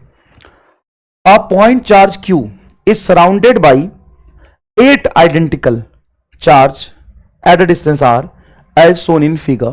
How much work is done by the force of electrostatic repulsion? बोल दिया ना, इलेक्ट्रोस्टैटिक का फोर्स, मतलब यहां पे work done is equal to minus change in potential energy use करना। Repulsion when the point charge at the centre is remove to the infinity. पहले तो 1 2 3 4 5 6 7 8 चार्ज है स्फीयर के किसी डिस्टेंस पे, सरकमफ्रेंस पे, और सेंटर पे क्यू चार्ज रख दिया। आपसे बोला है कि इलेक्ट्रोस्टैटिक फोर्स की वजह से वर्क डन बताइए, अगर हम इस चार्ज को उठा के इन्फिनिटी तक ले जाना चाहते हैं तो उसने बोला इलेक्ट्रोस्टैटिक का, तो हमें लेना पड़ेगा electrostatic. Work done is equal to minus change in potential energy. अब सुनिए ध्यान से, अब टोटल 9 चार्ज का अगर मैं पोटेंशियल एनर्जी लिखने लग जाऊं तो बहुत मुश्किल टर्म हो जाएगा यार। टोटल 9 चार्ज का कितने पोटेंशियल एनर्जी आएंगे, तो 9 8 72, ना ना ना 9 गुना 8 बटा 2 36। तो हम 36 टर्म नहीं लिखेंगे, हम लिखेंगे कि इसका इसके वजह से, इसका इसका इसका इसका इसका सब का मिला के, इसको छोड़ रहे हैं अभी, इन 8 का मिला के, इसके बारे में बात ही नहीं कर रहे, 8 का मिला के सिस्टम का कुछ पोटेंशियल एनर्जी U0 है, ठीक है। उसके बाद इनके पेयर का R डिस्टेंस है क्या इन दोनों के बीच में, हाँ इन दोनों के बीच में डिस्टेंस कितना है R। तो इसके पेयर का पोटेंशियल, इसके पेयर का पोटेंशियल, इसके इसके इसके इसके पेयर का पोटेंशियल क्या हो जाएगा, तो सबके बीच में डिस्टेंस आर आर है, देखो R R R R R R, तो ये हो जाएगा के क्यू क्यू क्यू स्क्वायर, देखो Q1 Q2 क्यू स्क्वायर बटा आर, ऐसे 8 चार्जेस है। ये हो गया आपका इनिशियल, जब ये यहां था तब पोटेंशियल एनर्जी, दोनों चार्जेस पॉजिटिव है तो पॉजिटिव आएगा पोटेंशियल एनर्जी। उसके बाद मैंने इस Q0 को उठा के बाहर रह गया, तो सिर्फ ये बचे, तो इसी सिस्टम का 8 चार्ज का तो हमने पोटेंशियल एनर्जी U0 माना था, तो ये हो गया फाइनल, ये हो गया आपका फाइनल। अब आइए work done is equal to minus change in potential energy, तो इसको लिखेंगे minus final potential energy minus initial.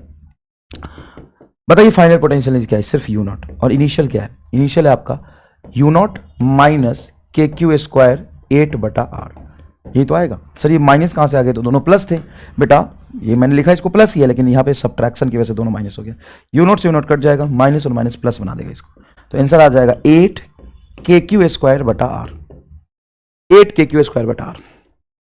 तो 8 के की वैल्यू 4 पाई एप्सिलॉन नॉट, ये आपका 8 के क्यू स्क्वायर बटा R, B is your correct answer. कोई खास बात नहीं, B is your correct answer. Next देखिएगा, 6 पॉइंट चार्ज आर प्लेस्ड, बहुत आसान सवाल है, पोटेंशियल एंड आपको फील्ड के बारे में पूछ रहा है, तो फील्ड तो बचेगा 1 2 3, फील्ड बचेगा, पोटेंशियल जीरो होगा, देख लो बी आंसर होगा, पोटेंशियल जीरो होगा, तो 3 पॉजिटिव 3 निगेटिव, लेकिन फील्ड इसका इसकी तरफ, इसका इसकी तरफ, तो फील्ड बच जाएगा, देख लेना आप, बी आंसर होगा। ये देखिए, अ पॉइंट चार्ज क्यूब, बढ़िया से सवाल सुनिए, मजा आएगा। A point charge cube, a point charge cube is held at the centre of the circle of radius R, ये यहां पे हेल्ड मतलब ये फिक्स्ड है। B C are the 2 points on the circumference, ठीक है, B and C are the 2 point on the circumference of a circle, A is the point outside the circle, A outside the circle, if W A B represent the work done by electric field in taking a charge Q naught from A to B, Q naught, and W A C Q naught को यहां से यहां तक उठाया, तो देखो ये तो फिक्स्ड है, हाँ, तो इसके वजह से यहां पे पोटेंशियल कितना आएगा सर, कुछ भी मान लो, इसके वजह से यहां पे पोटेंशियल कुछ भी आएगा, इसके वजह से यहां पे पोटेंशियल तो अलग आएगा ना, डिस्टेंस ज्यादा है, तो ये मान लो वी डैश आएगा। अब इस क्यू नॉट चार्ज को उठा के यहां से यहां तक रखोगे, तो वर्क डन होगा ए से बी तक, charge Q naught and potential difference V minus V dash, और ये इसमें भी उतना ही होगा, तो दोनों का वर्क डन सेम आएगा, लेकिन कुछ आएगा, नॉट इक्वल टू जीरो नहीं होगा। कई बच्चे कह देते ये हो जाएगा सर, ये कैसे हो जाएगा, यहां से यहां तो चार्ज को थोड़ी ना लाया है, यहां से यहां चार्ज को लाया है, और इन दोनों पॉइंट के बीच में पोटेंशियल डिफरेंस है, इन दोनों पॉइंट के बीच में पोटेंशियल डिफरेंस है। 3 charges are placed along X axis as shown in figure, then potential energy of the system, बहुत इजी, बहुत ज्यादा इजी है, तीनों पॉजिटिव चार्ज है, दोनों के बीच में डिस्टेंस ए है, charge Q is fired towards another charge Q which is at fixed, देखो ये फिक्स्ड है, प्लस कैपिटल क्यू क्या है, फिक्स्ड है, with speed v approaching to q up to a closest distance r, then return रुक के closest distance पे रुक के रिपल्सन की वजह से पीछे भागेगा। अरे भाई ये दोनों पॉजिटिव चार्ज हैं, तो सर पास क्यों आएंगे, तो एक तो फिक्स्ड है, दूसरे को कुछ v स्पीड देके फेंका है मैंने, speed v approaches q up to a closest distance small r closest distance दे दिया है,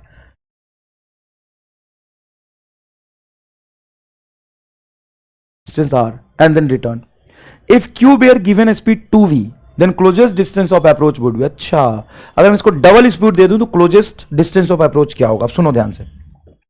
पहले तो ये मान लो कि इन्फाइनेटली लार्ज डिस्टेंस पे है, तो इसके पास काइनेटिक एनर्जी बचेगा सिर्फ हाफ mv², और यही पूरा का पूरा पोटेंशियल में कन्वर्ट होगा, इसका कोई रोल है नहीं, तो होगा k capital Q small q बटा r, यहां से r को इधर ले जाओ तो 2 ऊपर आ जाएगा, 2k बटा mv², मतलब closest of distance approach, distance of closest approach, I am sorry closest of distance approach नहीं, distance of closest approach are inversely proportional to v²। अगर स्पीड v था, स्पीड क्या था, v था, सुनिएगा ध्यान से, अगर स्पीड v था, क्या था, v था, तो क्लोजेस्ट डिस्टेंस r था, अगर इसको डबल करोगे तो 1/4 हो जाएगा, r/4 is your correct answer, r/4 is your correct answer, that's all. नहीं, आज 47 तक पहुंचेंगे तो 50 तक पहुंचाते हैं, कोई दिक्कत नहीं। देखिए एक हॉलो स्फीयर, नहीं सॉलिड स्फीयर है, क्या है बेटा, सॉलिड स्फीयर है, और इस सॉलिड स्फीयर के r रेडियस है और q चार्ज है, इसके सेंटर से 3r डिस्टेंस पे, या सरफेस से लेता हूं, मजा आएगा, थोड़ा सा और सस्पेंस बनाते हैं, सरफेस से 2r डिस्टेंस पे एक स्मॉल q चार्ज को रिलीज करते हैं,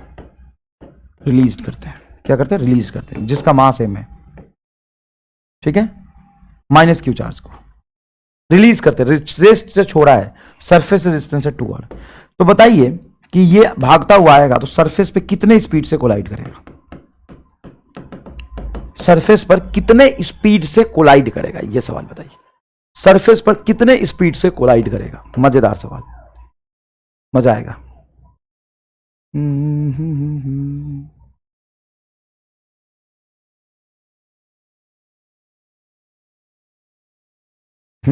मतलब सरफेस पर कितने स्पीड से कोलाइड करेगा। आगे सवाल देखिए, एक रिंग है, क्या लिया हमने, रिंग लिया, इसका रेडियस है r, चार्ज है टोटल q, इसके सेंटर से x बराबर √3r डिस्टेंस पर एक चार्ज लिया हमने -q मास m, इसको रिलीज किया। अब मुझे बताइए, ये भागता हुआ आएगा सेंटर से, जब इसके सेंटर को क्रॉस करेगा तो इसका स्पीड क्या होगा? सवाल समझ में आया? यहां से इसको रिलीज किया, यहां पे स्पीड 0 है, इसकी पोटेंशियल एनर्जी कुछ होगी, माइनस चार्ज अट्रैक्ट होकर इधर जाएगा, यहां पे पहुंचेगा तो यहां पे पोटेंशियल एनर्जी कुछ होगी, तो वही loss in potential energy gain in kinetic energy होगा। तो यहां पे कितने स्पीड से ये charge particle, negative charge particle इसके सेंटर को क्रॉस करेगा, ये आपका सवाल है। ये आपका सवाल है, ये 2 होमवर्क है आपके। मुझे उम्मीद है सिंपल सा है। देखो यहां पे potential energy, change in potential energy बराबर काइनेटिक एनर्जी। और दूसरी बात, सब कुछ छोड़ो, सब कुछ छोड़ो, सीओमी लगा लेना, ये भी छोड़ो। सीओमी ठीक उसी तरीके से लगाना जैसे ग्रेविटेशन में से सवाल किए थे, बस ग्रेविटेशन में भी तो ऐसे सवाल किए थे आपने। अच्छा चलो एक ऐसा सवाल, एस्केप वेलोसिटी का सवाल पूछता हूं। अर्थ नहीं है, अर्थ नहीं है, एक चार्ज स्फीयर है, चल मजा आएगा। एक चार्ज सॉलिड स्फीयर है, देख सॉलिड स्फीयर है या हॉलो ही मान ले तो कोई दिक्कत नहीं, रेडियस आर है, चार्ज क्यू है। अब इसके सरफेस से एम मास और क्यू चार्ज को कितना एस्केप वेलोसिटी दूं, कितना वेलोसिटी दूं कि इसके इलेक्ट्रोस्टैटिक फील्ड से बाहर चला जाए, इसके इलेक्ट्रोस्टैटिक फील्ड से बाहर चला जाए मतलब इंफिनिटी पे चला जाए। अब ये सारे सवाल सुनते हुए तो ऐसा नहीं लग रहा कि सर करना तो कुछ नहीं है, ग्रेविटेशन में जैसे कराए थे वहां पे ग्रेविटेशनल पोटेंशियल एनर्जी लिखते थे, यहां पे इलेक्ट्रोस्टैटिक पोटेंशियल एनर्जी लिखेंगे, काइनेटिक एनर्जी तो ½ mv² ही होता है। That's it. 50 सवाल कर लिए भाई साहब, 50 सवाल नहीं, 2-3 तो ऐसे ही लग जाते हैं। मजा आ गया, मजा आ गया, ठीक है। तो नेक्स्ट लेक्चर में हम पढ़ेंगे most beautiful topic of entire electrostat, most beautiful topic of entire electrostat is, लेकिन तुम्हें सिलेबस में इतना कुछ ज्यादा है नहीं, लेकिन फिर भी चलिए अच्छी कंसेप्ट है, इलेक्ट्रोस्टैट ऑफ कंडक्टर्स। और बढ़िया है, जैसे उसमें इंड्यूस चार्ज के कंसेप्ट, कंसेंट्रिक स्फीयर के बीच में पोटेंशियल डिफरेंस का कंसेप्ट, ये सारी चीजें हम नेक्स्ट लेक्चर में पढ़ेंगे। धन्यवाद।